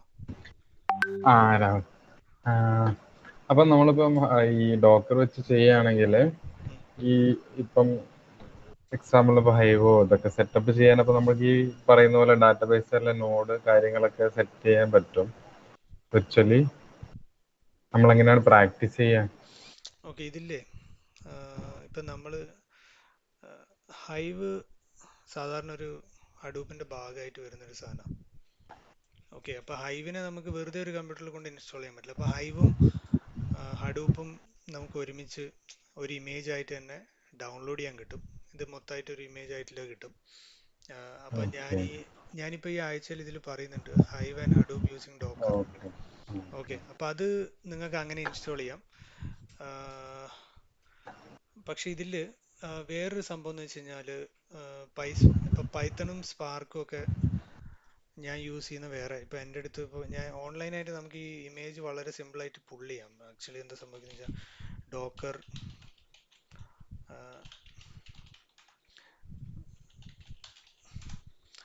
ഇതിലിപ്പോൾ എന്താ സംഭവിക്കുന്നത്, ഇതൊക്കെ പല ഇമേജ്, ഇതൊക്കെ എന്ന് പറഞ്ഞാൽ ഓരോ ആൾക്കാരുണ്ടാക്കിയ ഇമേജുകൾ ഓൺലൈനായിട്ട് ഞാൻ ഡൗൺലോഡ് ചെയ്ത സാധനങ്ങളാണ്. അപ്പോൾ ഇതിൽ ജൂപ്പിറ്റർ, സ്പാർക്ക്, ഇതൊക്കെ പല പല പല പല സാധനങ്ങളാണ്. സൂ കീപ്പർ, കാഫ്ക, നമ്മളിപ്പോൾ നേരത്തെ സംസാരിച്ച കാഫ്കേനെ പറ്റിയൊക്കെ, അതൊക്കെ എല്ലാ സാധനവും ഇൻസ്റ്റാൾ ചെയ്യുന്നുണ്ടെങ്കിൽ ഇതൊരു ഇമേജാണ്. നമ്മളെ സിസ്റ്റത്തിൽ നിന്ന് ഇത്രയും സ്പേസ് മാറി നിൽക്കുന്നു മാത്രമേ ഉള്ളൂ. ഇതങ്ങോട്ട് ഡിലീറ്റ് ചെയ്ത് കളഞ്ഞു കഴിഞ്ഞാൽ നമ്മളെ സിസ്റ്റത്തിൽ ആപ്ലിക്കേഷൻ ഒന്നും ഉണ്ടാവില്ല. അപ്പം നമ്മളിപ്പം ഡോക്കർ വൺസ് ഇൻസ്റ്റാൾ ആയി കഴിഞ്ഞപ്പോൾ ഞാൻ ഡോക്കറിൻ്റെ കുറച്ച് കമാൻഡ്സ് യൂസ് ചെയ്തിട്ടാണ് ഇത് ഇൻസ്റ്റാൾ ചെയ്യുക. അപ്പോൾ ഞാൻ സുഡോ യൂസ് ചെയ്യുന്നതുകൊണ്ട് വെച്ചാൽ എൻ്റെ ഇത് ലിനക്സ് സുഡോ യൂസർ അല്ലാത്തതുകൊണ്ടാണ്. അപ്പോൾ സുഡോ എന്ന് പറയുന്ന കമാൻഡ് ഒഴിച്ച് ബാക്കി ഡോക്കർ PS എന്ന് പറയുന്നത് ഇപ്പോൾ റൺ ചെയ്യുന്ന ഡോക്കറിനെ കാണിച്ചു തരും. ഞാൻ ഡോക്കറിൻ്റെ ബേസിക് കമാൻഡ്സും വേണമെങ്കിൽ അയച്ചു തരാം, അത് പ്രശ്നമില്ല. പിന്നെ LS, പിന്നെ ഡോക്കർ, എനിക്ക് വേണമെങ്കിൽ ഇപ്പം ഒരു ഡോക്കറിനെ റൺ ചെയ്യാം. ഇപ്പോൾ ഫോർ എക്സാമ്പിൾ ഇതൊരു പൈത്തൺ ബേസ് ചെയ്തിട്ടുള്ള സാധനമാണെങ്കിൽ അതിനെ ജസ്റ്റ് റൺ ചെയ്യാൻ പറ്റും. ഇതൊന്നും അത്ര നിങ്ങൾ വറി ചെയ്യേണ്ട ആവശ്യമില്ല. ഇത് നമുക്ക് അത്യാവശ്യമുള്ള സാധനമൊന്നുമില്ല. ഇത് നമുക്ക് ജസ്റ്റ് റൺ ചെയ്യാൻ വേണ്ടി എന്താ ചെയ്യേണ്ടതെന്നില്ല ജസ്റ്റ് ഞാൻ കാണിച്ചു തരാം. അപ്പം ഇത് ഒരു ജൂപ്പിറ്റർ നോട്ട്ബുക്ക് സ്റ്റാർട്ട് ചെയ്യും. ജൂപ്പിറ്റർ നോട്ട്ബുക്ക് ഏതെങ്കിലും ഒരു URL ഇതിൽ URL കുറച്ച് കഴിഞ്ഞാൽ വരും. അപ്പോൾ ഈ URL പോയി കഴിഞ്ഞാൽ ജൂപ്പിറ്റർ നോട്ട്ബുക്ക് കിട്ടും. ഇങ്ങനത്തെ ഓരോ സംഭവങ്ങൾ നമുക്ക് ഞാനത് ബ്രേക്ക് ചെയ്യാം. ഇതിപ്പോൾ നമുക്ക് അത്യാവശ്യമുള്ള സാധനം ഇല്ലാത്തതുകൊണ്ട്. ഓക്കെ, അപ്പോൾ ആദ്യം നിങ്ങൾ ഡോക്കർ ഇൻസ്റ്റാൾ ചെയ്യുക. അപ്പോൾ നിനക്കിപ്പോൾ പ്രാക്ടീസ് ചെയ്യാൻ for example hive commands practice ചെയ്യണം, ഹൈവ് ക്രിയേറ്റ് ചെയ്യണം. അതിനുവേണ്ടി നിനക്ക് ഹൈവിൻ്റെ സെറ്റപ്പ് ചെയ്യുക. പിന്നെ ഹഡൂപ്പിൻ്റെ കമാൻഡ്സ് പ്രാക്ടീസ് ചെയ്യാൻ ഹഡൂപ്പിൻ്റെ ഇതേപോലെ വേറൊരു ഇമേജ് ക്രിയേറ്റ് ചെയ്താലും മതി. ഇപ്പോൾ ഈ എൻ്റെ ഇമേജിൽ റൺ ചെയ്യുന്ന ഇത് ഹഡൂപ്പാണല്ലോ. ഇത് ഞാനിപ്പോൾ എക്സിറ്റ് അടിച്ച് കഴിഞ്ഞാൽ നേരെ എൻ്റെ കമ്പ്യൂട്ടറിലെത്തി. ഇപ്പോൾ എൻ്റെ ലൊക്കേഷൻ കണ്ടാൽ മനസ്സിലാവും. ഈ ഗ്രീൻ കളർ വന്നില്ല, ഇതിപ്പോൾ എൻ്റെ കമ്പ്യൂട്ടറായി. ഞാൻ ഇതിലോട്ട് കയറിയത് ഈ കമാൻഡ് അടിച്ചിട്ടാണ് കയറിയത്. ഇതേപോലെ ഇതിൻ്റെ അകത്തേക്ക് കയറാം. ഇതൊരു വേറൊരു കമ്പ്യൂട്ടറാണല്ലോ. വേറെ കമ്പ്യൂട്ടറിലേക്ക് നമ്മൾ SSH ചെയ്ത് കയറുന്ന പോലെ ജസ്റ്റ് എക്സിക്യൂട്ട് ചെയ്ത് ഉള്ളിലോട്ട് കയറുമായിരുന്നു. അപ്പോൾ അതേപോലെ നിനക്ക് കയറി ഹൈവ് കമാൻഡ്സ് പ്രാക്ടീസ് ചെയ്യാം, HDFS കമാൻഡ്സ് പ്രാക്ടീസ് ചെയ്യാം, പൈത്തണും പൈസ്പാർക്കും പ്രാക്ടീസ് ചെയ്യാം. പൈത്തണും പൈസ്പാർക്കിൻ്റെയും സംഭവം സെറ്റ് ചെയ്യാം. ഇതെല്ലാം നിനക്കൊരു ഒറ്റ മോഡ്യൂളായിട്ട് റൺ ചെയ്യാൻ കുറച്ച് പാടായിരിക്കും. പക്ഷെ അതിൻ്റെ ആവശ്യമില്ല, നമുക്ക് പഠിക്കാൻ വേണ്ടി ഇത് മതി. പിന്നെ പൈത്തൺ മോഡ്യൂൾസ് നിനക്ക് സ്പാർക്ക് റൺ ചെയ്തുകൊണ്ടിരിക്കാം, പ്രശ്നമില്ല. MySQL വേറെ സെപ്പറേറ്റ് ആയിട്ട് ഓൾറെഡി നിങ്ങൾ ഇൻസ്റ്റാൾ ചെയ്യുന്നുണ്ട്. അപ്പോൾ അത് എൻഡ് ഓഫ് ദ ഡേ ഇത് മൊത്തം നമ്മൾ ഒരു ക്യാപ്സ്യൂളിലാക്കി എടുക്കേണ്ട ഒരു സംഭവം ഉണ്ടല്ലോ. എവിടെ എങ്ങനെയാണെന്നില്ല നിങ്ങൾക്ക് ഒരു റിലേഷൻ കിട്ടുന്നത് വൺസ് നിങ്ങൾ ട്രെയിനിങ് ഒക്കെ കഴിഞ്ഞ് നമ്മളെ ആ ഒരു മോക്ക് ഇൻ്റർവ്യൂ ഒക്കെ സ്റ്റാർട്ട് ചെയ്യുന്ന സമയത്ത് നമ്മൾ ഒരു നല്ലൊരു സ്റ്റോറി പോലെ ഈ സാധനങ്ങൾ പഠിച്ചു തുടങ്ങുമ്പോൾ നിങ്ങൾക്ക് മനസ്സിലാവും. ഓക്കെ, അതാണ് നമ്മളെ ഈ കോഴ്സിൻ്റെ മെയിൻ പാർട്ട്. കാരണം ഇപ്പം നമ്മൾ ഉദ്ദേശിക്കുന്നത് കഴിഞ്ഞാൽ വെറുതെ ഈ സാധനം പഠിക്കാനാണെങ്കിൽ ഇപ്പോൾ ഫോർ എക്സാമ്പിൾ ഈ പൈത്തൺ ഒരാളെ മൊത്തം പഠിപ്പിക്കണമെങ്കിൽ ശരിക്കും 2 മാസം വേണം. ഹൈവും SQL-ഉം യൂണിക്സും ഒക്കെ ഒരാളെ മൊത്തമായിട്ട് പഠിപ്പിക്കണമെങ്കിൽ 2-3 മാസം അല്ലെങ്കിൽ ചിലപ്പോൾ ഒരു 5 മാസം എടുക്കുമായിരിക്കും. നമുക്ക് അത്രയും ടൈമൊന്നുമില്ല. നമ്മൾ ഉദ്ദേശിച്ചെന്ന് പറഞ്ഞാൽ നമ്മളൊരു ഷോർട്ടായിട്ടൊരു കോഴ്സ് ചെയ്ത് വളരെ അത്യാവശ്യമായിട്ടുള്ള സാധനം മാത്രം പഠിച്ച് ജോബിന് കയറി കഴിയുമ്പോൾ ഓട്ടോമാറ്റിക് നീ ഈ പറഞ്ഞ സാധനങ്ങളൊക്കെ പതുക്കെ ഡെയിലി കാണുമ്പോൾ നമ്മൾ ഈ കമാൻഡ്സ് ഒക്കെ പഠിക്കുമല്ലോ. ഇതാണല്ലോ നമ്മളെ മെയിൻ ഉദ്ദേശം. ഇപ്പം നീ ഓൾറെഡി ബേസിക് യൂണിക്സ് കമാൻഡ്സ് ഒക്കെ നിനക്ക് ഓൾറെഡി അറിയാലോ, നിതിന് അറിയാലോ. നിതിന് ഓൾറെഡി വർക്ക് ചെയ്യുന്ന നിനക്ക് അത്യാവശ്യം ഐഡിയ ഉണ്ടാവും. വർക്ക് ചെയ്യാത്ത ആൾക്കാർക്കൊക്കെ എക്സ്പീരിയൻസ് ഇല്ലാത്ത ആൾക്കാർക്ക് നമ്മൾ കുറച്ച് ഈ ബേസിക് കമാൻഡ്സ് ഒക്കെ ഒന്ന് പ്രാക്ടീസ് ചെയ്തെടുത്ത് പിന്നെ ജോബിനൊക്കെ കയറുമ്പോഴത്തേക്ക് നമുക്ക് പിന്നെ നമ്മൾ ഓട്ടോമാറ്റിക് പഠിക്കും. കാരണം നമുക്ക് ഓരോ ദിവസം വർക്ക് വരുമ്പോൾ നമ്മൾ അത്യാവശ്യം ഗൂഗിൾ ചെയ്യും. പിന്നെ ഇതിലൊക്കെ മെയിൻ സംഭവം എന്ന് വെച്ചാൽ നമ്മൾ ഏതൊരു കമാൻഡും നമുക്ക് ആവശ്യമുള്ളത് ഗൂഗിളിലുണ്ട്. അതെങ്ങനെ തപ്പിയെടുക്കണം എന്നില്ല ഒരു സ്കില്ല് നമ്മൾ ഉണ്ടാക്കിയെടുക്കുക തന്നെ ചെയ്യണം. അതിപ്പോൾ ചില ആൾക്കാർ ഗൂഗിൾ അധികം യൂസ് ചെയ്യാത്ത ആൾക്കാർക്ക് അതൊരു ബുദ്ധിമുട്ടായിരിക്കും. അത് നമ്മൾ കുറച്ച് ബിൽഡ് ചെയ്തെടുക്കേണ്ട ഒരു സംഭവമാണ്. ഇപ്പോൾ എല്ലാ സാധനങ്ങളും ഗൂഗിളിലാണ്. ഇപ്പോൾ എനിക്ക് വളരെ അത്യാവശ്യമുള്ള കമാൻഡ്സ് മാത്രം ഞാൻ ജസ്റ്റ് അവിടെ ഇവിടെയൊക്കെ നോട്ട് ചെയ്ത് നോക്കും. ഓഫീസിലൊരു ടെക്സ്റ്റിൽ നോട്ട് ചെയ്ത് നോക്കും. ബാക്കി കമാൻഡ്സ് ഒക്കെ നമ്മൾ ഡെയിലി നമ്മൾ സെർച്ച് ചെയ്ത് എടുക്കുകയാണ് ചെയ്യുന്നത്. ഓക്കെ, അപ്പം HDFS നിതിൻ നീ ഒരു കാര്യം ചെയ്താൽ ഇത് ആക്ച്വലി നമ്മൾ ഈ സാധനം കണ്ടില്ലേ, ഇതൊന്ന് ജസ്റ്റ് പ്രാക്ടീസ് ചെയ്താൽ മതി. അല്ലാണ്ട് ഇപ്പം നീ HDFSന്റെ മുകളിൽ അധികം കളിക്കണ്ട. HDFS അധികം ക്വസ്റ്റ്യൻസ് അവർ ആക്ച്വലി ചോദിക്കില്ല. HDFS കമാൻഡ്സ് അധികം ചോദിക്കില്ല. കാരണം വെച്ചാൽ നീ പ്രൊഡക്ഷൻ സപ്പോർട്ട് ജോബിനൊക്കെ പോവുകയാണെങ്കിൽ HDFS കമാൻഡ്സ് അറിഞ്ഞാൽ നല്ലതായിരിക്കും. എന്ന് വെച്ചാൽ അവിടെ പക്ഷേ ഈ കമാൻഡ്സ് എന്താ പറയുക, നിനക്ക് 10-15 കമാൻഡ്സ് ആകെ ഉള്ളൂ. മനസ്സിലായി? നമുക്ക് സുഖമായിട്ട് ഇത് കാണാപ്പടം പഠിക്കേണ്ട ഒരു 2 പ്രാവശ്യം ചെയ്തു നോക്കിയാൽ നമ്മൾ അത് പഠിക്കും. പിന്നെ ഹൈവ് കമാൻഡ്സ് എന്ന് പറയുന്നത് SQL കമാൻഡ്സ് ആണ്. അതുകൊണ്ട് അതും കുഴപ്പമില്ല. SQL അറിയുന്ന ആൾക്കാർക്ക് ഹൈവും ചെയ്യാം. ഓക്കെ, പിന്നെ ഇനിയിപ്പോൾ നമ്മൾ മെയിനായിട്ട് ഫോക്കസ് ചെയ്യേണ്ട കുറച്ച് കാര്യം പൈത്തൺ, സ്പാർക്ക്, പിന്നെ ബാക്കി കാഫ്കേൻ്റെ ഇങ്ങനത്തെ കുറച്ച് കാര്യങ്ങൾ. അതൊക്കെ ബേസിക്സ്. കാഫ്കയിലൊന്നും നമ്മൾ അധികം ഫോക്കസ് ചെയ്യില്ല കേട്ടോ. അക്ഷിത് ക്ലാസ് എടുക്കും, പക്ഷെ നമ്മളെ എൻഡ് ഫോക്കസ് കാഫ്കയിലൊന്നും അല്ല ഇപ്പം. കഴിച്ചാൽ നമുക്ക് ഇൻ്റർവ്യൂ ക്ലിയർ ചെയ്യാൻ കാഫ്കയൊക്കെ എടുത്ത് പോയി കഴിഞ്ഞാൽ അവന്മാർ കീറി മുറിച്ച് തരും. അതുകൊണ്ട് നമ്മൾ കാഫ്കയൊക്കെ ജസ്റ്റ് പഠിച്ചിരിക്കാന്ന് മാത്രമേ ഉള്ളൂ. ഞാനൊരിക്കലും ഇൻ്റർവ്യൂവിന് പോകുമ്പോൾ കാഫ്ക അറിയാമെന്ന് പറയാറില്ല. പറഞ്ഞു കഴിഞ്ഞാൽ അവന്മാർ നല്ല ചോദ്യം ചോദിക്കും. കാഫ്ക അറിയുന്നവനാണ് നല്ല ചോദ്യം ചോദിക്കുക. അതുകൊണ്ട് കാഫ്കയൊന്നും നമ്മൾ ബേസിക് അറിഞ്ഞിരിക്കുക, എങ്ങനെയാണ് അതിൻ്റെ റണ്ണിങ്, അങ്ങനത്തെ കുറച്ച് കാര്യങ്ങൾ അറിഞ്ഞാൽ മതി. ഓക്കെ, പിന്നെ വേറെ എന്തെങ്കിലും ഡൗട്ട് ഉണ്ടെങ്കിൽ ഗ്രൂപ്പിൽ മെസ്സേജ് ഇട്ടാൽ മതി. Okay, then I think we should wind up the session. Okay. Rahul ഒരു ക്വസ്റ്റ്യൻ രാഹുൽ ഈ ഡോക്കറും വി എം വെയറും ഒരു സെയിം ഇതാണോ? ഡോക്കർ എന്ന് പറയുന്നത് വി എം വെയർ എന്ന് പറയുന്നതേ അല്ല കേട്ടോ, രണ്ട് സെയിം കോൺസെപ്റ്റ് ആണ്. കോൺസെപ്ച്വലി സെയിം ആണെന്ന് ചോദിച്ചു കഴിഞ്ഞാൽ, ഇപ്പോൾ ഫോർ എക്സാമ്പിൾ ചേട്ടൻ വി എം വെയറിൻ്റെ അകത്ത് ഒരു കമ്പ്യൂട്ടർ ഒരു പർട്ടിക്കുലർ ഓപ്പറേറ്റിംഗ് സിസ്റ്റം ഇൻസ്റ്റാൾ ചെയ്ത് കഴിഞ്ഞാൽ അത് എവിടെയും പോവില്ലല്ലോ, അത് അവിടെ കിടക്കില്ലേ. ആ അത് അൺലെസ് ചേട്ടൻ പോയിട്ട് ഡിലീറ്റ് ചെയ്യാണ്ട് അത് എവിടെയും പോവില്ലല്ലോ. ഓക്കെ. പക്ഷെ ഡോക്കറിൽ എന്താ സംഭവിക്കുന്നത് വെച്ച് കഴിഞ്ഞാൽ, ഇപ്പം ഇത് ഡിലീറ്റ് ചെയ്താൽ പോകില്ലേ? ഇതെങ്ങനെയാന്ന് വെച്ച് കഴിഞ്ഞാൽ, ഇതിപ്പം നമ്മള് ഡോക്കർ ഒരു ഇമേജാ. ഓ ശരി ശരി ശരി. ഇപ്പം നമ്മള് ഡോക്കർ ഇമേജസ്, ഇതൊരു ഇമേജാ, ഇതൊക്കെ ഓരോ ഇമേജാ. ഇമേജ് എന്ന് പറയുമ്പോൾ ഒരു ഫയല് 1.7 GB ഫയലാ. ഓക്കെ. ഇതിന്റെ അകത്ത് പക്ഷെ ചേട്ടൻ ഇപ്പം ഒരു വി എം വെയർ ഇൻസ്റ്റാൾ ചെയ്ത് കഴിഞ്ഞാൽ 1.5 GB ഒരു സാധനം ഉണ്ടാക്കാൻ പറ്റില്ല. എന്തുകൊണ്ടാന്ന് വെച്ച് കഴിഞ്ഞാൽ അതിൽ ഫുൾ ഓപ്പറേറ്റിംഗ് സിസ്റ്റത്തിന്റെ മൊത്തം ഫയൽസും കാണും. പക്ഷെ ഈ ഡോക്കറിൽ എന്ന് പറയുന്നത് ഇപ്പൊ ഹൈവിന് വേണ്ട ബെയർ മിനിമം ഫയൽസ് മാത്രമേ ഉണ്ടാവുള്ളൂ. അപ്പൊ അതുകൊണ്ട് ഇപ്പൊ ഞാനിപ്പോ ഇതിന്റെ അകത്ത് പോയിട്ട് വി ഐ ചെയ്യാൻ നോക്കിയിട്ട് വി ഐ വർക്ക് ചെയ്യാത്ത എന്താ, വി ഐ ഇൻസ്റ്റാൾഡ് അല്ല. വി ഐ എന്ന് പറയുന്ന ഒരു യുണിക്സ് സിസ്റ്റത്തിന്റെ ഏറ്റവും ബേസിക് സാധന. പക്ഷെ ഹൈവിന് വി ഐന്റെ ആവശ്യമില്ലാത്തതുകൊണ്ട് അവര് ഹൈവിന് വി ഐ ഇല്ല. അതുകൊണ്ട് എന്താ വെച്ചാൽ ബേസിക് കമാൻഡ്സ് മാത്രമേ, ചിലപ്പോൾ ഒരു ഓക്ക് വർക്ക് ചെയ്യുന്നോട്ടെ, ഓക്ക് വർക്ക് ചെയ്യുന്നുണ്ട്. അത് ബേസിക് യുണിക്സിന്റെ കമാൻഡ്സ് മാത്രമേ വർക്ക് ആവുള്ളൂ. അതാണ് ഡോക്കർ. അപ്പൊ ഈ ഡോക്കർ ഇപ്പൊ ഞാൻ ഈ ഇമേജ് റൺ ചെയ്തു, ഇപ്പൊ ഇത് റൺ ചെയ്തു, ഇത് കണ്ടെയ്നർ ആയിട്ട് റൺ ആവുക. ഇതിപ്പം ഈ റൺ ചെയ്യുന്ന സാധനം ഞാൻ ഇവിടെ വന്നിട്ട് PS അടിച്ചു കഴിഞ്ഞാൽ എനിക്ക് കാണാം. ഇപ്പൊ ഞാൻ ഈ റൺ ചെയ്തു, ഈ സിസ്റ്റം കണ്ടോ 358 ഈ സിസ്റ്റത്തിൽ ഞാൻ ലോഗിൻ ചെയ്ത്. അപ്പൊ ഈ സിസ്റ്റം ഞാനിപ്പോ ഇവിടെ വന്നിട്ട് കില്ല് ചെയ്ത് കഴിഞ്ഞാൽ അവിടെ സാധനം. പിന്നെ ഞാനിപ്പം ഫോർ എക്സാമ്പിൾ ഞാൻ ഇതിൻ്റെ അകത്ത് ഒരു ഫയലൊക്കെ ക്രിയേറ്റ് ചെയ്തില്ലേ, ബ്രൂവറി ഈ സാധനങ്ങളൊക്കെ. നമുക്കിപ്പോൾ ഞാൻ ജസ്റ്റ് ഒരു എക്സാമ്പിൾ പറഞ്ഞുതരാം. നമുക്ക് വേറൊരു സിസ്റ്റത്തിൽ കയറാം. ഇതുപോലെ ഉണ്ട്, ഇത് നമുക്ക് ആവശ്യമില്ല സാധനം. ഓക്കെ, ഞാനിപ്പം ഈ സിസ്റ്റത്തിൽ കയറാം. sudo docker exec ഈ കണ്ടെയ്നർ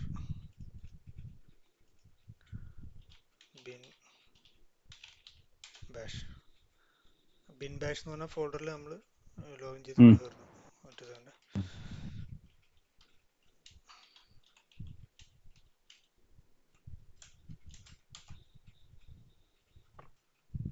ഓക്കെ, നമ്മൾ ഇതിൻ്റെ അകത്ത് കയറി. ഇപ്പം ഇവിടെ ഗ്രീൻ കളർ തന്നെയാണ് കേട്ടോ, പക്ഷെ ഉള്ളിൽ വേറെ സിസ്റ്റത്തിലാണ്. അപ്പം നമ്മൾക്കിപ്പം സിസ്റ്റത്തിൻ്റെ പേര് അറിയണമെങ്കിൽ നമ്മൾ കയറിയത് ഉള്ളിലാണോ എന്ന് അറിയാൻ വേണ്ടി ഹോസ്റ്റ് നെയിം അടിച്ചു കഴിഞ്ഞാൽ നമ്മൾ ഹോസ്റ്റ് നെയിം മാറി ഇതിൻ്റെ ഉള്ളിൽ കയറി. ഓക്കെ. അപ്പം ഞാനിവിടെ പോയിട്ട് MKDIR ഒരു ജസ്റ്റ് ഒരു ഫോൾഡർ ക്രിയേറ്റ് ചെയ്തു. ഓക്കെ. അപ്പം ഇതിവിടെ കാണാമല്ലോ. ഞാനിനി എക്സിറ്റ് ചെയ്തു. ഓക്കെ, എക്സിറ്റ് ചെയ്തു. ഞാനിനി ഇതിൽ ഒന്നുകൂടെ കയറി.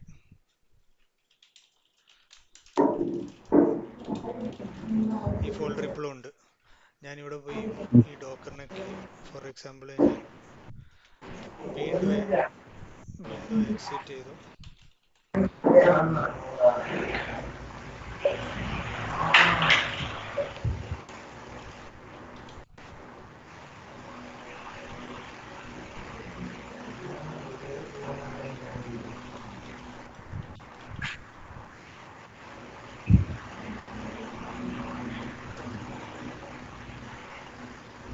ഞാൻ ഇതിനെ കില്ല് ചെയ്തു. ആ സാധനം പോയി. ഓക്കെ, ഇനി ഞാൻ ഇതിനെ ഒന്നും കൂടെ അപ്പാക്കുക.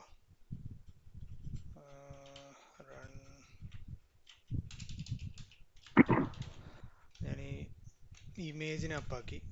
ഇപ്പൊ ഒരു കണ്ടെയ്നർ ഇല്ല. ആ സാധനത്തിന് നമ്മൾ ഓൾറെഡി കൊന്നു, ആ കണ്ടെയ്നർ ഇല്ല. ഇനി നമ്മളിത് ഒന്നും കൂടെ ഞാൻ ഓണാക്കി. ഓക്കെ, ഓണാക്കി ഇതിൻ്റെ അകത്ത് കയറി ഓട്ടോമാറ്റിക്. കഴിഞ്ഞ റണ്ണിൻ്റെ കൂടെ ഞാൻ ബിൻ ബാഷ് കൊടുത്തോണ്ട് ഇതിൻ്റെ അകത്ത് നേരിട്ട് കയറി. ഞാൻ ഉണ്ടാക്കിയ ഫോൾഡർ പോയി. മനസ്സിലല്ലേ? അപ്പൊ ആ കണ്ടെയ്നർ ഇപ്പം 5 മിനിറ്റ് ആണോ റൺ ചെയ്യുന്നത്, 5 മിനിറ്റിൽ അതിലുള്ള സാധനം മാത്രമേ ഉണ്ടാവുള്ളൂ. അത് മൊത്തം പോകും. അപ്പൊ ശരി നമ്മളിപ്പം ശരി ഇതിൻ്റെ അകത്തൊന്നും സ്റ്റോർ ചെയ്യാൻ പറ്റില്ല. അപ്പൊ അതിനു വേണ്ടി നമ്മൾ ഈ ഡോക്കറും സിസ്റ്റമായിട്ട് മൗണ്ട് ചെയ്യുന്ന പരിപാടിയൊക്കെ ഉണ്ട്. അതൊക്കെ നമ്മൾ CI/CD പഠിക്കേണ്ട സാധനങ്ങളാണ്, നമ്മൾ പഠിക്കേണ്ട ആവശ്യമില്ല. ഇതിപ്പോ നമ്മളെ എളുപ്പത്തിന് വേണ്ടി സെറ്റപ്പ് ചെയ്യാൻ വേണ്ടി ഞാൻ യൂസ് ചെയ്യുന്ന സാധനമാണ്. കാരണം വെച്ചാൽ എനിക്ക് VMware ഇൻസ്റ്റാൾ ചെയ്യാനും എൻ്റെ സിസ്റ്റത്തിൽ പറ്റുന്നില്ല. അതുകൊണ്ടാണ് ഞാൻ ഡോക്കർ ഉപയോഗിക്കുന്നത്. ഓക്കെ, അപ്പോൾ ഡോക്കർ യൂസ് ചെയ്യാൻ പോകും. ആ നമ്മളെ കോഴ്സ് ആ ഡോക്കർ യൂസ് ചെയ്യാം. കാരണം VMware യൂസ് ചെയ്തിട്ട് അതിനകത്ത് ലിനക്സ് ഒക്കെ വെക്കണമെങ്കിൽ കുറേ ഇത് സ്പേസ് അങ്ങ് പോകും തോന്നുന്നു. ആ അതുകൊണ്ട് എനിക്ക് തോന്നുന്നു ഡോക്കർ യൂസ് ചെയ്യാൻ ഡോക്കർ ഇതിപ്പോ എന്ന് വെച്ചാൽ VMware ഉപയോഗിക്കുമ്പോൾ ഇഷ്ടം പോലെ സ്പേസ് അങ്ങോട്ട് പോകും. ഒരു 10, പോന്നു 30, പോകുന്നു. 50 GB ഒക്കെ ചിലപ്പോൾ പോകും നമ്മളൊരു നല്ല സിസ്റ്റം ഇൻസ്റ്റാൾ ചെയ്താൽ, പ്രത്യേകിച്ച് ക്ലസ്റ്റർ ഇങ്ങനത്തെ അതെ. സാധനമൊക്കെ. അപ്പൊ അതിന് പകരം ഡോക്കർ ജസ്റ്റ് ഇൻസ്റ്റാൾ ചെയ്തിട്ട് ഇതേപോലെ എന്താ 10, 3-4 GB കാര്യം നടക്കും. എൻ്റെ ശരി ഒത്തിരി ശരി നമുക്ക് പഠിക്കാനുള്ള സാധനം ഇതേപോലെ ഇൻസ്റ്റാൾ ചെയ്ത് ഇപ്പൊ അത് ആവശ്യം കഴിഞ്ഞാൽ ജസ്റ്റ് ഡിലീറ്റ് ചെയ്താൽ പോയി. മറ്റേത് ബുദ്ധിമുട്ടല്ല. അത് ശരി. Thanks Raghu. Okay okay okay, എന്നാ ശരി. എന്നാ പിന്നെ നാളെ കാണാം. ഞാൻ ക്ലാസ്സിന്റെ വീഡിയോ അയച്ചു തരാം. Okay thanks. Okay okay thanks ശരി. ബൈ. Okay bye guys.